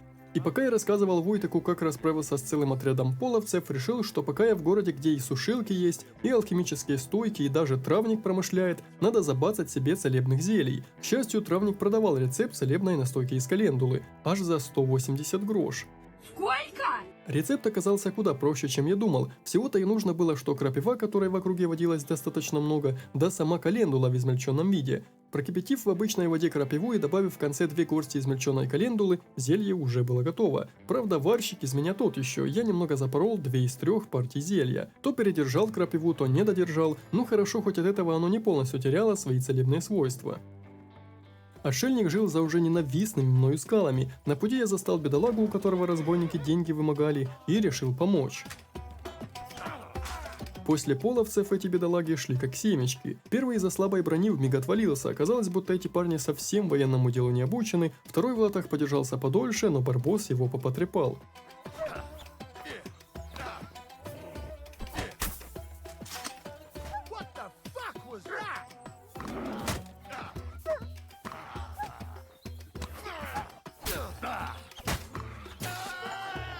Мужик еще недоволен был, что я его спас. Я того оставил с мыслью, что если в будущем случится что-то подобное, то это я ему припомню. А теперь угадайте, где жил этот чертов отшельник. Он жил в миниатюрной хижине посреди тех же самых скал. Ей-богу, разработчики, наверное, их в мем решили превратить. Но в этот раз, тщательно присмотревшись к карте, я увидел одну тропу, что вела в тупик. Без особой надежды пошел вдоль нее, но вы не поверите, пришел точно в нужное мне место. Здесь паслась одинокая овца, а в доме сидел недовольный мужик, который прогнал меня прочь. Да, мужик, зря ты так. Пока тут лежал в отключке, я уселся на лавке и начал читать дневник какого-то рыцаря. Там было написано о захоронении на краю поля ровно над этой самой хижиной. К слову, у отшельника имелся арбалет отличный и даже меч. Я взамен ему свой старый оставил, увидит, когда проснется. Мне повезло, что и могилу не пришлось долго искать. Сломанный меч торчал прямо в земле, и этого более чем достаточно, чтобы перековать его в новый. Кузнец доверил этот процесс мне, сталь я маленько, конечно, перегрел, но меч вышел неплохой. Надев чистую одежду, можно было выдвигаться в путь. Нас обоих пропустили без проблем, тем более, что с хозяином я был знаком. Еще недавно мы с этим дедом разбойников на мечи сажали. Его немного расстраивали попрошайки, что собрались по дворам, но он не стал утруждать меня этим вопросом. И на этой свадьбе такое чувство собрались чуть ли не все, с кем я последние дни дела имел. Один из мужиков, с которыми мы в первые дни драку затеяли, но, видимо, он был отходчивый, и о вражде не было даже намека. Сын пьяницы ловчего тоже был здесь. Мужики поспорили, что та красавица, которой Вуйтек шары подкатывает, станцует со мной. Сын ловчего поставил против меня. Ну, малой, сейчас я тебе покажу, как это делается. На самом деле все просто. Послушав пару слов, стало ясно, что Вуйтек душит ее каждым своим предложением, и стоило лишь ответить, зачем я здесь. And you are who? I'm Henry. What do you want here? To rescue a damsel? There's no damsel here that needs rescuing. The damsel has a voice. После этого надо было постараться самому не начать душить очевидными комплиментами, но все прошло нормально. Постояли у пруда за небольшой беседой и погнали танцевать. You're doing pretty good. I'm a natural. Don't get so cocky.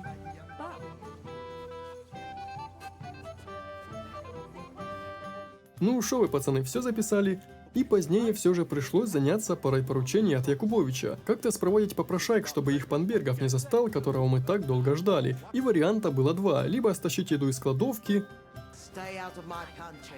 или прямо со столов тащить, чем я и занялся. Меня перебила старуха, попросила станцевать с ее дочкой. Ее никто больше к танцу звать не хотел. На вопрос, почему ее никто не приглашает, ответила, что та неуклюжа, часто на ноги партнеру наступает. Ну и ерунда, подумал я, позвал эту скромницу к танцу. Все шло вроде бы неплохо, но Генри постоянно на что-то жаловался. Я долго не мог понять, что же не так, пока не видел, как из-за этого танца у меня снижается здоровье. Она сказала, что еще никто ее танцевальные навыки так не хвалил.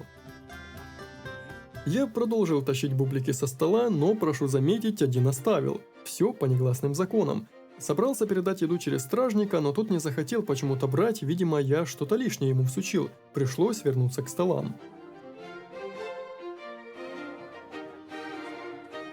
Сам ловчий тоже был здесь, ужранный в хлам, но его я быстро спровадил, сказав жене, что тот здесь лежит. А вторым заданием от хозяина был надсмотр за родственниками со стороны невесты. Уж больно дерзкие эти были, и он попросил им больше не наливать, но так уж вышло, те сказали, что трезвый моравец еще хуже пьяного, и я им поверил. Стащил бутыль из кладовки, и вроде бы все шло хорошо, пока кузнец не потерял меч. Будучи под градусом, все, что он запомнил, то, что мужик, который на меч засматривался, был в желтом одеянии, да нагло себя вел. Признаться, догадки у меня уже были, и не думал я, что они так быстро оправдаются. Но пыл спал, и мы с Яном общались уже более-менее нормально. Он сказал, что меч украл не он, а сын Рихтержа. Тут даже тот старик был, что говорил мне стирку соседям испортить, выпустив овечек. Да-да, я тоже рад тебя видеть. У меня была возможность сделать ставку на победу одного из бойцов в сарае, но те так скучно дрались, словно Борис Бритва дрался с другим Борисом Бритвой. Борис Бритва или Борис хрен попадешь. Резкий, как удар серпом по яйцам, и жесткий, как удар молотом. Меч по итогу украл наш дружок, что делал ставки на танец, хотел старого дураком выставить. Сам клинок выкинул в болото, и я даже разделся, пока по нему лазил. Но сдавать юнца не захотел, чтобы во время свадьбы не поднять еще больше кипиш. А Бергова все не было, и свадьбу решили начать без него.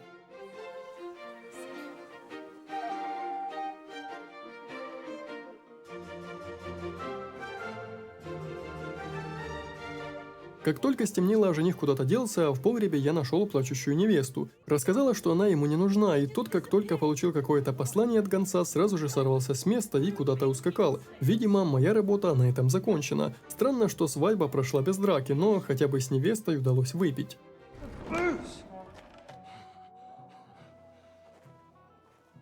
Oh, fucking hell! It's you again! Oh, fight! Fuck off me! You wanna fuck the bride, huh? It's not what you think! What are you doing, you drunken fool? You might have waited until this all went home.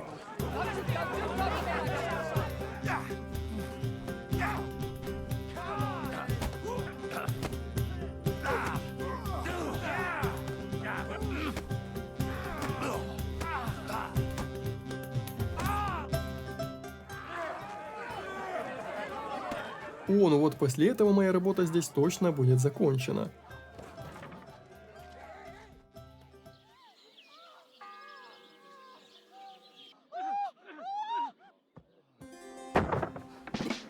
О, такого я не ожидал. Хоть первую часть игры я целиком и не проходил, но этого старика сразу узнал. Это пастор откуда-то из Ротая или из соседних деревень. Мы с ним проповеди читали.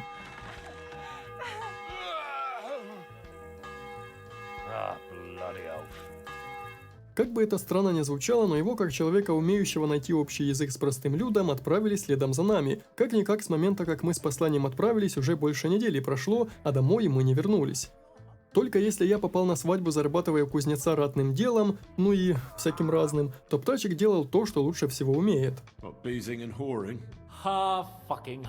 Он охотился в панских угодьях, но только без ведома пана, и оказалось, что за такое положена смертная казнь. Меня, чтобы даром не кормить, припахали к какой-то работе, а вот его без шуток ожидала казнь. Наши слова о том, что он был из уважаемого рода, совершенно не были услышаны, а единственный человек, который мог бы подтвердить, что мы не простые пьянчуги, сотник Томаш, находился в критическом состоянии. У него была горячка, и того из палат увели в церковь, чтобы тот был поближе к Богу. И вот меня направили отрабатывать баланду, пока на шее висела срочная задача – спасти Яна Птачика, пока колокола не пробьют 12 раз и его не вздернут на плахе. Самым очевидным способом было добраться до раненого сотника и попросить его подтвердить наш с Яном статус. Но даже так непонятно, насколько сильно он ранен, и при своем ли он вообще уме, учитывая горячку. И самое забавное даже не это, а то, что после того, как у нас забрали оружие, доспехи и лошадей в самом начале, после моей адской недельной командировки по скалам и цыганским таборам, у нас отняли все нажитое во второй раз.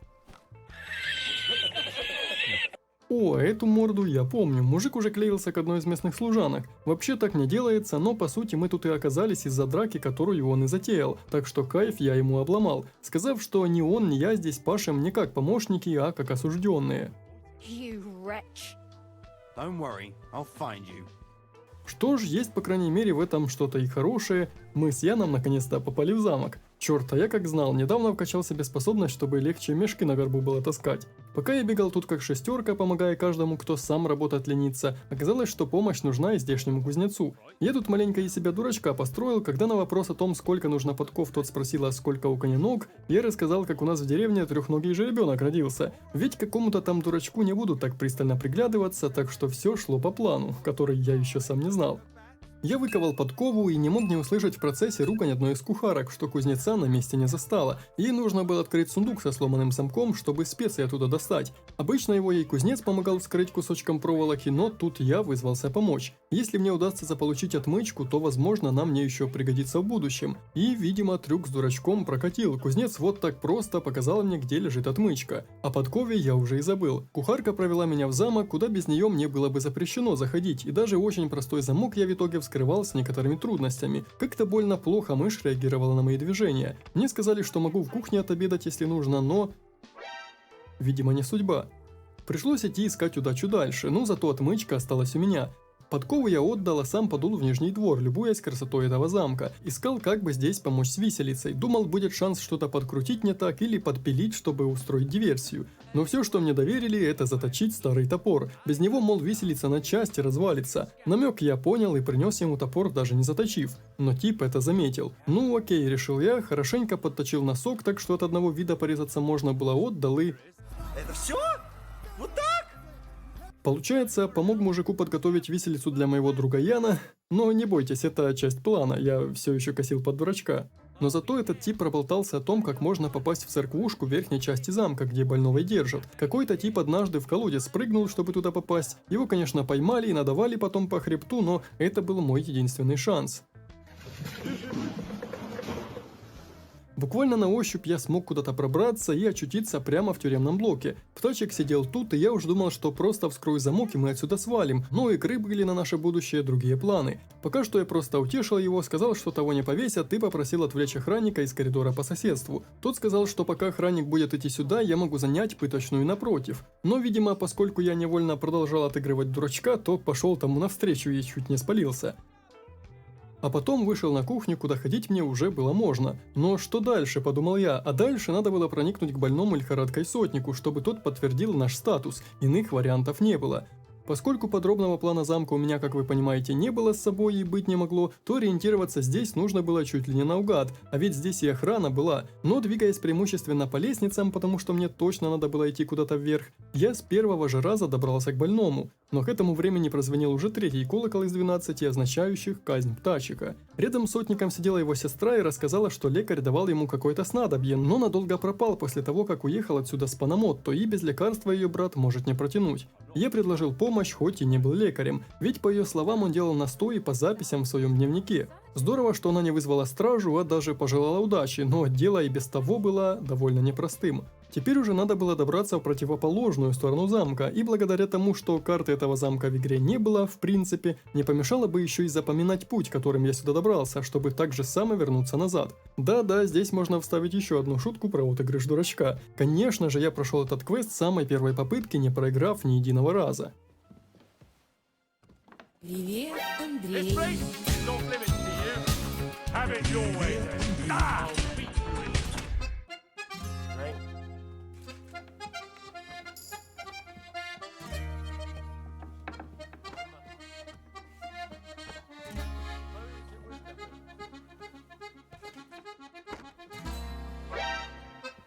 Когда таки удалось выйти во внутренний двор, оказалось, что на пути стоит еще один стражник. Но здесь все было довольно просто. Мужик хотел жрать, а я помнил, где находится кухня, так что, потратив буквально минуту, стащил прямо из-под носа кусок вареного мяса. И, само собой, с первой попытки...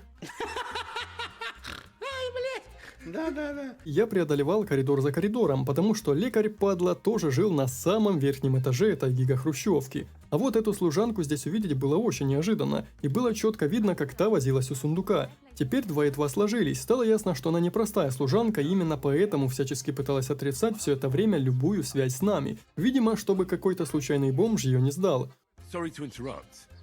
Убедить ее помочь не получилось, шантажировать сдачей властям, при том, что я сюда сам залез незаконно, было тоже не очень разумно. Но зато в этой комнатушке находился стол для варки снадобий и дневник с рецептами, который я нашел сразу же, как только обошел половину сраных комнат в этом замке. Сотнику нужно было снадобье от лихорадки, и все нужные ингредиенты находились в том же сундуке, возле которого крутилась товаровка. Пока это было самое сложное в приготовлении зелья, что я варил. 3 горсти пижмы отварить 2 оборота, а после добавить 2 горсти имбиря и молотые листья бузины.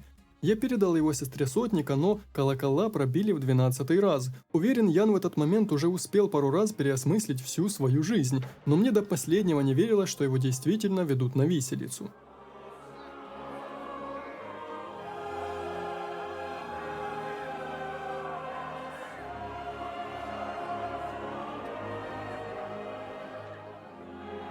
You all to be vigilant.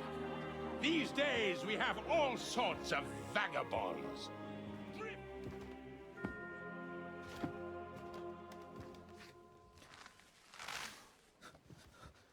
He is sentenced to be hanged by the neck until dead. You can't execute this man. He's a noble. Captain Thomas here will testify that we're messengers from Ratoi. What is this nonsense, for Christ's sake? It's true. I am Sir Hans Capon of Perkstein. Deal with it, for God's sake. But, sir, the captain... Captain Thomas has a fever. You can't do this!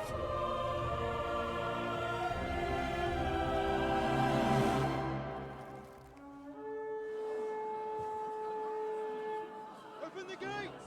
Процесс прервал тот человек, которого мы все это время искали, ради которого пробивались на свадьбу, чтобы увидеть его среди гостей. Это был пан... забыл его имя, словом, важный мужик, и, видимо, он был ранен. Ну а мы живы благодаря ему, так что думаю, мужик он точно не самый плохой. Поскольку письмо было утеряно нами уже давно, то ему довелось поверить Яну Птачику на слово. Пан был ранен из-за нападения разбойников, что убили нескольких его людей, в том числе и лекаря, так что поправиться ему придется своими силами. Ян хотел поругать камергера, что так тепло нас принял и чуть не повесил Яна, но я решил разрядить обстановку и смягчить тон Яна в такой важный момент. Удалось даже верно ответить на некие обвинения в нападении нашими людьми на союзников этих ребят. Ведь пан понимал, что после захвата власти Сигизмундом все знатные дома оказались в весьма неловком положении, и каждый действовал как мог. Птачик передал послание от наших людей о том, каких взглядов нынешний Японский союз, и не готовы ли они пересмотреть свои взгляды. К счастью, ответ Бергова, надеюсь, его так зовут, показал его готовность к переговорам, но прежде чем обсуждать такой порядок дел, он сказал, что сперва должно наладить жизнь своих владений. Видимо, старик признавал, что с приходом Сигизмунда в этих краях расплодилась анархия, и было куда сложнее вести дела при нем, чем при его брате Вацлаве. Мы с Яном вызвались помочь решить ему проблему с разбойниками, чтобы поскорее приступить к переговорам. И Генри спросил, не видел ли пан в здешних краях. Ах, здесь столько имен, что всех и не упомнишь. Того мужика в тюрбане, что вроде бы как был среди разбойников в самом начале игры. Но нет, возможно, Индрджиху и правда просто показалось. Мне пообещали вернуть все свои вещи и даже дать достойного скакуна, как спутнику шляхтича. Все становилось только интереснее. Ян, конечно, выдал этому деду эпопею о том, как тот посмел его чуть не казнить, но в этом процессе я мог быть только в роли наблюдающего. И на самом деле Ульрих этот в богатых одеяниях был не из самых приятных и весьма заносчивых людей. Показал ночлежку с сундуком, где мои вещи лежали. Наконец-то можно было снова приодеться по-людски и облачиться в тяжелые доспехи. Без них я уже чувствовал себя словно голым. Мне дали кое-какую японскую одежду, сложив у кровати, но ничего особо хорошего там не было. Пока рядом находилась кузня, нужно было проверить одну крайне занимательную вещь. Недавно я открыл для себя кузнечное умение получать отмычки каждый раз, как кую какую-то сбрую. Видимо, отмычка – это нечто вроде отходов. Обещанная лошадь на замену моей сивке – это, конечно, не плотва, а рыбка поменьше, селедка, если быть точным, а вот за снарягу для нее и правда спасибо, она была далеко не самой плохой. Мы с Яном окончательно помирились, и можно было выдвигаться в путь. Я поймал себя на мысли, что наконец-то вот она, еще одна игра, в которой мне просто приятно находиться и любоваться красотами этого мира. Приятно просто прогуливаться по городским улицам в предвкушении всего, что ожидает меня там, далеко за их пределами. Теперь, когда все вроде как наладилось, мы могли постараться и сделать все ради заключения будущего соглашения. Путь наш лежал в небольшую крепость, что удобно расположилась на холме и была защищена почти со всех сторон, к тому же давала отличный вид на прилегающие земли. Ян заметил, что здесь какое-то невероятное количество лошадей, и местный пан, видимо, неплохо так обогатился, потому что стоили эти лошади целое состояние. Поначалу нас не хотели впускать, но знатное имя таки позволило войти внутрь. Пока знать ушла деловые вопросы решать, кривозубый плебс вроде рабочих и меня, бастарда, остался общаться во дворе. Меня встретили с улыбкой и рассказали, что здесь пока ремонтные работы ведутся после недавнего нападения разбойников, и усадили за стол для душевной беседы. Правда, когда меня здешний работник второй раз спросил, с какой целью мы сюда приехали, это вызвало небольшие подозрения, так что цель визита я решил не выдавать, мало ли здесь поклонников Вацлава не жалуют. Я поинтересовался, откуда у пана столько лошадей, но ответ оказался простым – наследство от родичей. Странно, что этот парень секунду назад затирал, что это очень длинная и скучная история. После мы вышли во внутренний двор помериться силой.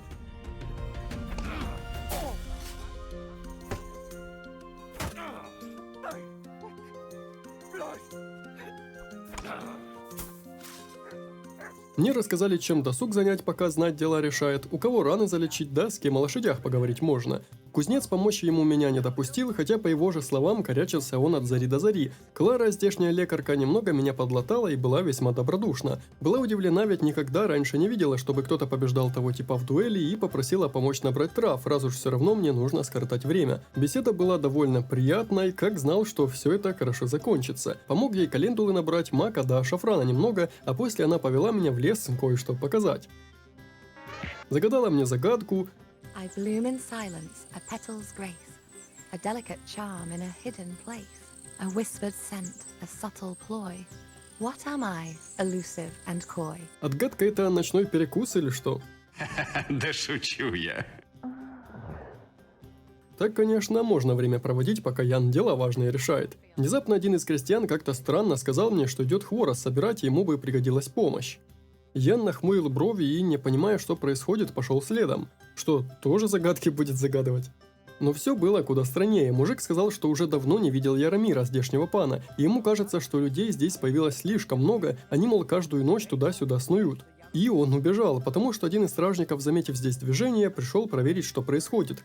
Я немного побродил, позаглядывал в закоулки, но все безрезультатно, хотя что-то подсказывало, что этот замок захватили разбойники, и пан может быть подставным. Мы ведь здесь приезжие, и в лицо его раньше не видели. Кроме заключенных, что сидели в темнице, больше зацепок я тут не нашел. Мало того, что меня туда не пустили, даже взломать замок такого уровня я бы попросту не смог. Но стоило приложить чуть больше усилий и попытаться исследовать окружение, как я кое-что нашел. Невооруженным взглядом было видно, что прямо за спиной этого охранника есть очень укромное местечко, чтобы его убрать по-тихому и затащить туда, но путь был прегражден. Благодаря как раз таки изучению местности, я увидел, что одна из дверей здания ведет на тот задний дворик, где было достаточно темно и укромно, чтобы спрятать здесь тело. В темнице точно кто-то был, но отсюда с ним поговорить не получилось.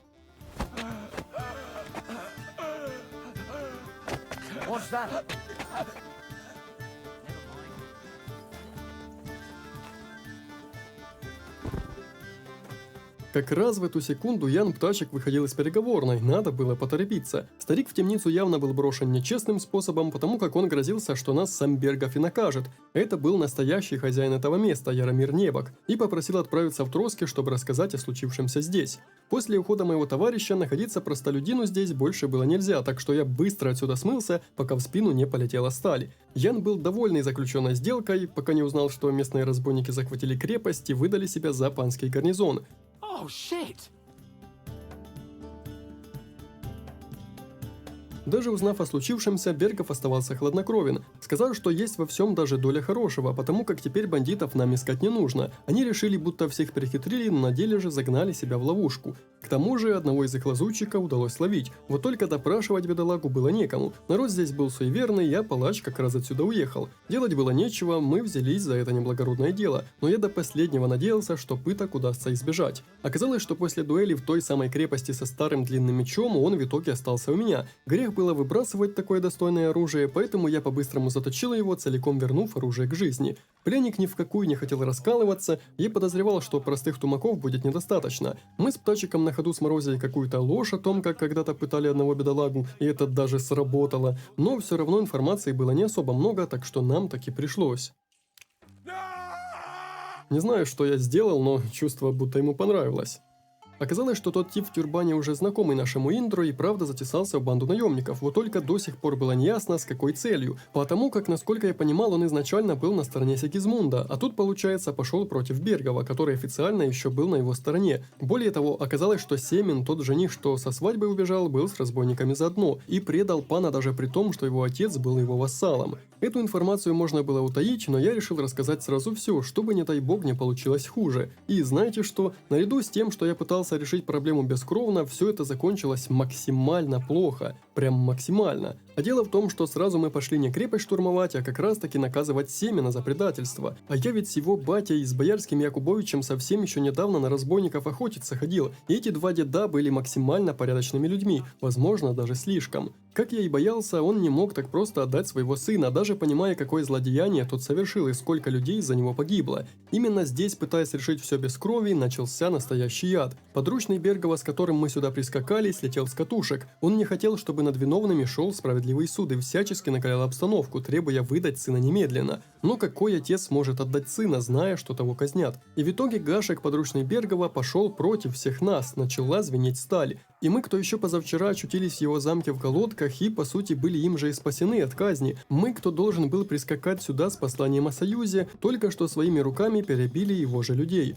Само собой, мы старались поступить правильно, но если локально, может быть, так у нас и вышло, то что делать дальше, я не знал и целую минуту пялился в диалоговое окно, не понимая, что делать дальше. В итоге решили соврать Бергову о случившемся здесь и сжечь это место, как его подручный намеревался, заодно заметя все следы. А этим двоим придется отсюда убегать и очень далеко. Сын деда Ольджих в итоге даже признал, что мы ему жизнь спасли и говорил, если снова встретимся, то отблагодарит. Но мне пока лишь хотелось ему в морду плюнуть, потому что все, что произошло, было следствием его предательства. И опять-таки ситуация была безысходна, и верного решения в ней не было, потому что даже этот предатель в конце концов сошелся с разбойниками ради того, чтобы противостоять Сигизмунду. Эх, быть может, стоило перешагнуть через нормы морали, заморать руки и забыть о совести, убив этих усатых дедов, чтобы в итоге избежать еще большей крови.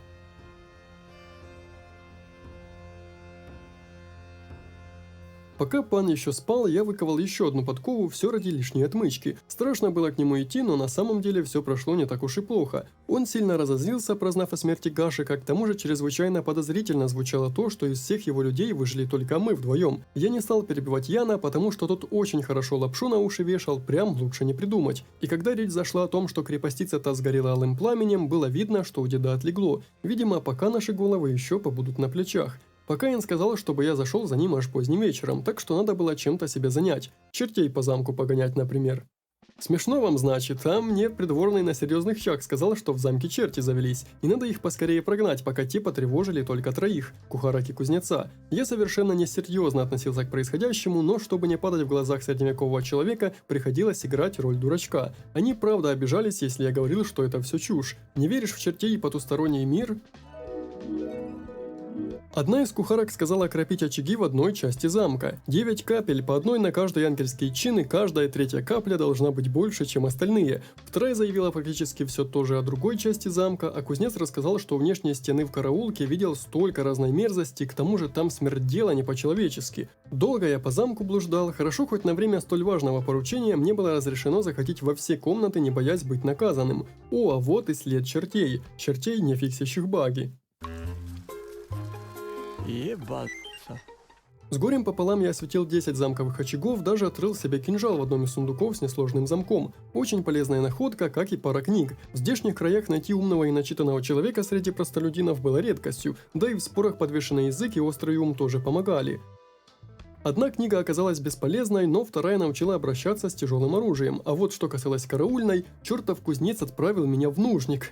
Придурок, понятно, почему здесь воняло. К тому же, совершенно случайно заговорив с одним из панских солдат, я смог потребовать подарок за верную службу, о котором недавно говорил Бергов. Я выбрал длинный меч, но получил в точности такой же, как и мой, а вот новая одежда и тяжелый нагрудник в хорошем состоянии были очень хорошим сюрпризом. Жаль, нельзя было заехать к кузнецу меж глаз. Старый придворный уже успел класться спать и заперся, я уж было думал стражников оглушить и ключи своровать, но мне удалось выманить его, просто-напросто позвенев своими доспехами у двери. Вот так вот люди в средневековье, видимо, и поднимались, бегая от очага к очагу с бутылкой святой воды. Как тебе такое, Илон из рода Масков? Вечером при дворе была небольшая пирушка, но пить много сегодня не пристало, потому что завтра ранним утром мы будем идти штурмовать ту крепостицу, где засели разбойники, а командовать атакой будет его придворный, тот самый гнусный дед. Мне было велено отправиться за вином для своего пана и заглянуть к кузнецу, забрать его доспехи для завтрашнего похода. Я раз 5 оббежал абсолютно все помещения в этом треклятом замке, даже подворовал себе немного материалов для кузнечного дела, но найти эту самую воровку-служащую никак не смог. Только старуху, что сказала у кухарки, спросить, где же та находится. В итоге еще пару кружков по этажам, чтобы ничего не найти. Я решил плюнуть на это дело, какой-то бред бегать полчаса служанку искать. Отправился к кузнецу, а тот черт еще и сказал, что всю лучшую снарягу уже забрали другие, поэтому осталось не очень хорошее добро, которое мне еще, видите ли, надо будет заточить. Я пригрозил ему маленько, и, к счастью, это прокатило. Плевать, поругает меня за вино или даже внимания не обратят, больше бегать я не собирался.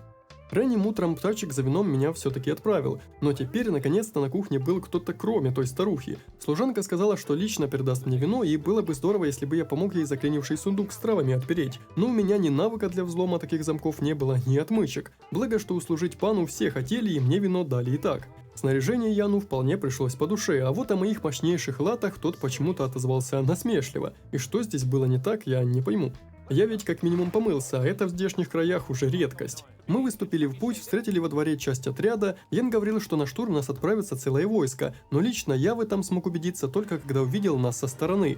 Отрядов было как будто бы и правда даже слишком много, и даже учитывая, что план придворного заключался в простом нападении в лоб, таким войском мы ту крепостицу размером с хозяйственный дворик возьмем в 2 счета.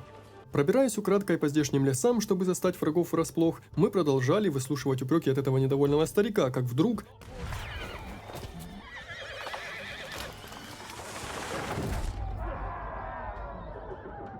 На нас устроили засаду. Мы шли в самом конце войска и без особых трудностей справились с нападающими, хоть и не без потерь. Путь назад был перекрыт, и нападавших было точно никак не меньше, чем нас самих. К тому же они крыли нас огнем из возвышенности и иногда даже попадали. Придворного главнокомандующего привалило лошадью, но нам надо было ему помочь.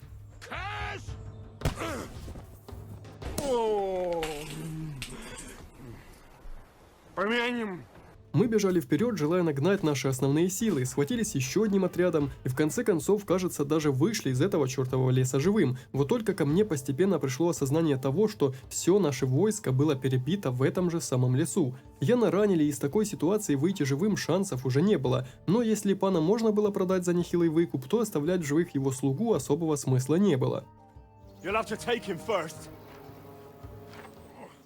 My boy, courage is a thing of honor. But what you're proposing isn't courage. It's foolhardiness.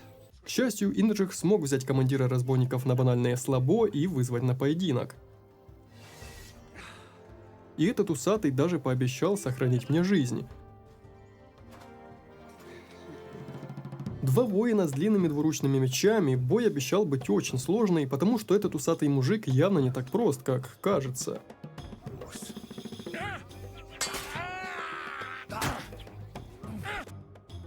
Что, все?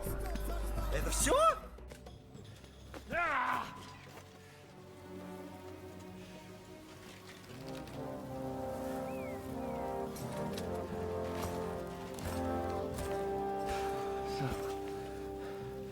Do you reckon you can trust an outlaw to keep his word of honor?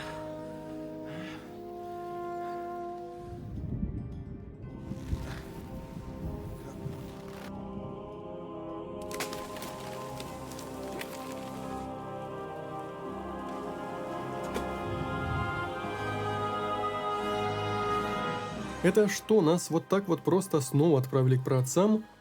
Что? Опять? Ну что, до встречи в новой серии, если видео вам понравится. Да ладно, я снова шучу. Негоже прерывать серию на самом интересном. Багута, которого отправили за нами, наконец напал на след. Сидя в Желееве и общаясь со здешним корчмарем, которого мы уже знали, ему удалось прознать о собравшемся походе и о том, что Индра с Яном вероятнее всего пали в бою так же, как и все остальное войско. Старик не особо верил в это, но окровавленные очевидцы подтвердили случившееся. Сказали, что всех выживших в бою вздернули и что видела она это своими глазами. Следы битвы говорили сами за себя. Огромное войско было разгромлено прямо здесь, в тесном ярке, и кроме бездыханных тел тут не было никого, одни лишь жулики, разграбляющие умерших. А их здесь было не сосчитать как много. К старику все относились с кое-каким уважением, зная, что он не представляет им угрозы, что прибыл сюда искать пана, да, ко всему прочему, еще и был священнослужителем. Разбойники были очень гоноровые и даже друг с другом общались как с последним скотом. Прямо при мне два отряда закусились между собой и меня согласились провести в крепость, но только если помогу им справиться с противником, превосходящим их по числу. Групповые стычки здесь были чертовски простыми, просто бегаешь до спины мужикам чешешь лезвием меча. Белокурый сдержал свое обещание и провел меня в эту небольшую крепостицу, устроил мне встречу с капитаном, и поскольку пана Яна они изначально хотели продать, то посыльный в нашем лице, прибывший за ним, был как нельзя кстати. А вот самим белокурым капитан хотел потолковать отдельно после того, как услышал что-то из душевного разговора с Яном Птачиком. Сам усач не очень-то хотел пускать Багуту к пленникам и лишь на словах обещал, что они в полном здравии пока что, а потом и вовсе разговор перешел не в ту сторону. Где-то внутри двора начался бунт, и усатый таки пообещал показать пленников, если мы поможем им придушить восстание. Оказалось, что эти бунтари, скорее всего, люди, внедренные сюда Берговым, чтобы нанести удар из-под тишка. И здесь все закрутилось настолько, что я, пожалуй, могу задушить вас объяснением всей этой движухи. Но давайте попробуем все проиллюстрировать. К этому типу в тюрбане, или как эта хрень называется, у нашего Инджиха были давние личные обиды. За нападение, воровство меча и кучу смертей. А сам он был на стороне разбойников, но, видимо, его в чем-то заподозрили. Чешский тюрбан говорил настоящему пану этого замка, что он здесь тайный агент и подчиняется Бергову, то есть их общему союзнику, и что ему просто не удалось предупредить того о засаде. Вроде как он выложил все свои карты, и стоит лишь повторить это вожаку разбойников, как тюрбаноголовый будет казнен. Но мы ведь были на стороне нападавших, и вряд ли усатый нам поверит. Вдруг сюда ворвался Белокурый, который оказался союзником тюрбаноголового и сразу же его спас, потому как они были близки к раскрытию. И вот, наконец-то, наш несвятой святоша смог нас спасти. Но это только начало всей этой путаницы и заварушки. Усатый тип наконец-то представился. Его имя Ян Странцова по прозвищу Жишка, и наши с ними интересы очень во многом были схожи. Мы склоняли Панабергова к переговорам, чтобы прекратить войну и заключить союз, и напали на Усача именно ради этой цели. К тому же он был нашим общим врагом. Именно этот тип со своими разбойниками напали на нас у озера, разграбили стоянку и жестоко убили всю свиту. А оказалось, что Усатый не просто разбойник. Глядя на то, как чешская свита не торопится противостоять суровому правлению Сигизмунда, он решил заняться этим сам. Вот только усложнять жизнь его приспешникам было трудно, не имея за спиной безграничных денег, владений и армии, поэтому ему приходилось работать с тем, что он имел, брать к себе в наемники первого, кто попадется прямо здесь, на месте. И само собой, что среди черни, желающие зарабатывать на жизнь грабежом и войной, благородных людей особо не нашлось. Но другого выбора не было. Жишка пытался работать с тем, что имел, и старался приструнивать всяческое неповиновение и перегиб. Если говорить максимально кратко, то он просто был неким партизаном, который на добровольных началах всячески подгаживал правлению нерадивого Сигизмунда ради законного короля Вацлава, а на нас они тогда напали, потому что приняли за союзников Бергова. Тот ведь официально все еще был на стороне узурпатора. Подписать с ним договор о мире мы смогли бы не раньше, чем после штурма этой самой крепости. И вот так получается, что мы все стояли здесь скопом, до конца не понимая, как все так закрутилось, кто мы друг другу. Сюжет так умело закрутил все события вокруг друг друга и при этом стер любые существующие фундаментальные ценности по типу морали, права на жизнь или на то, чтобы эту самую жизнь отнять. И по итогу, даже глядя на человека, под чьим командованием все наши верные и хорошие товарищи были убиты, нельзя было со стопроцентной уверенностью сказать: он плохой человек и он наш враг. Все решали какие-то более временные и нестойкие вещи, которые без того могли измениться в худшую или лучшую сторону в любой момент. Так это квест в компьютерной игре с игровыми персонажами, коих на пальцах рук сосчитать можно, а что тогда говорить о каких-то более сложных вещах? Как бы то ни было, сюжет закрутился так лихо, что мне до чертиков интересно, куда же заведет нас эта дорога дальше. Перед тем, как планировать будущие действия, Богута предложил взглянуть на раненый мною глаз Жишки, и в том появилась Жишка. Короче, загноился он, и нужно было как-то эту рану дезинфицировать.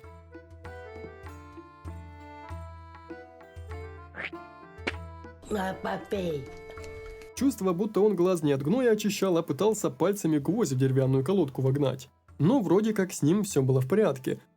А Богута попросил меня помочь ему похоронить померших бедолаг, по пути обсуждая, в насколько запутанное дерьмо мы попали. После тяжелой работы было бы хорошо отдохнуть, но дед сказал подойти к рву крепости, там он подготовил кое-что интересное. Настоящую дьявольскую штуку, называемой ручницей. Из такой в сегодняшней стычке завалили камергера, панского придворного, и нам представилась возможность испытать ее в деле. Вы правы, это первый прототип, можно сказать, современного ружья, хотя, как видите, это просто железная труба, насаженная на деревянную палку. Держать эту штуку было неудобно, поджигался заряд с помощью фитиля, и о том, как из этой палки целиться, речи даже не могло идти. Я надеялся как-то приловчиться к этой штуке, скорректировать стрельбу, глядя на место, куда полетит пуля. Но за облаком дыма я даже не заметил, куда она, полетела, так что за 3 выстрела так ни разу по мишени и не попала, в отличие от Богуты. Стражник подтвердил, что это и правда дьявольская штуковина. Он видел, как одному парню из нее лицо с торсом оторвало. И нет, это был не меткий выстрел из 10 шагов, это самого стрелка так покоробило.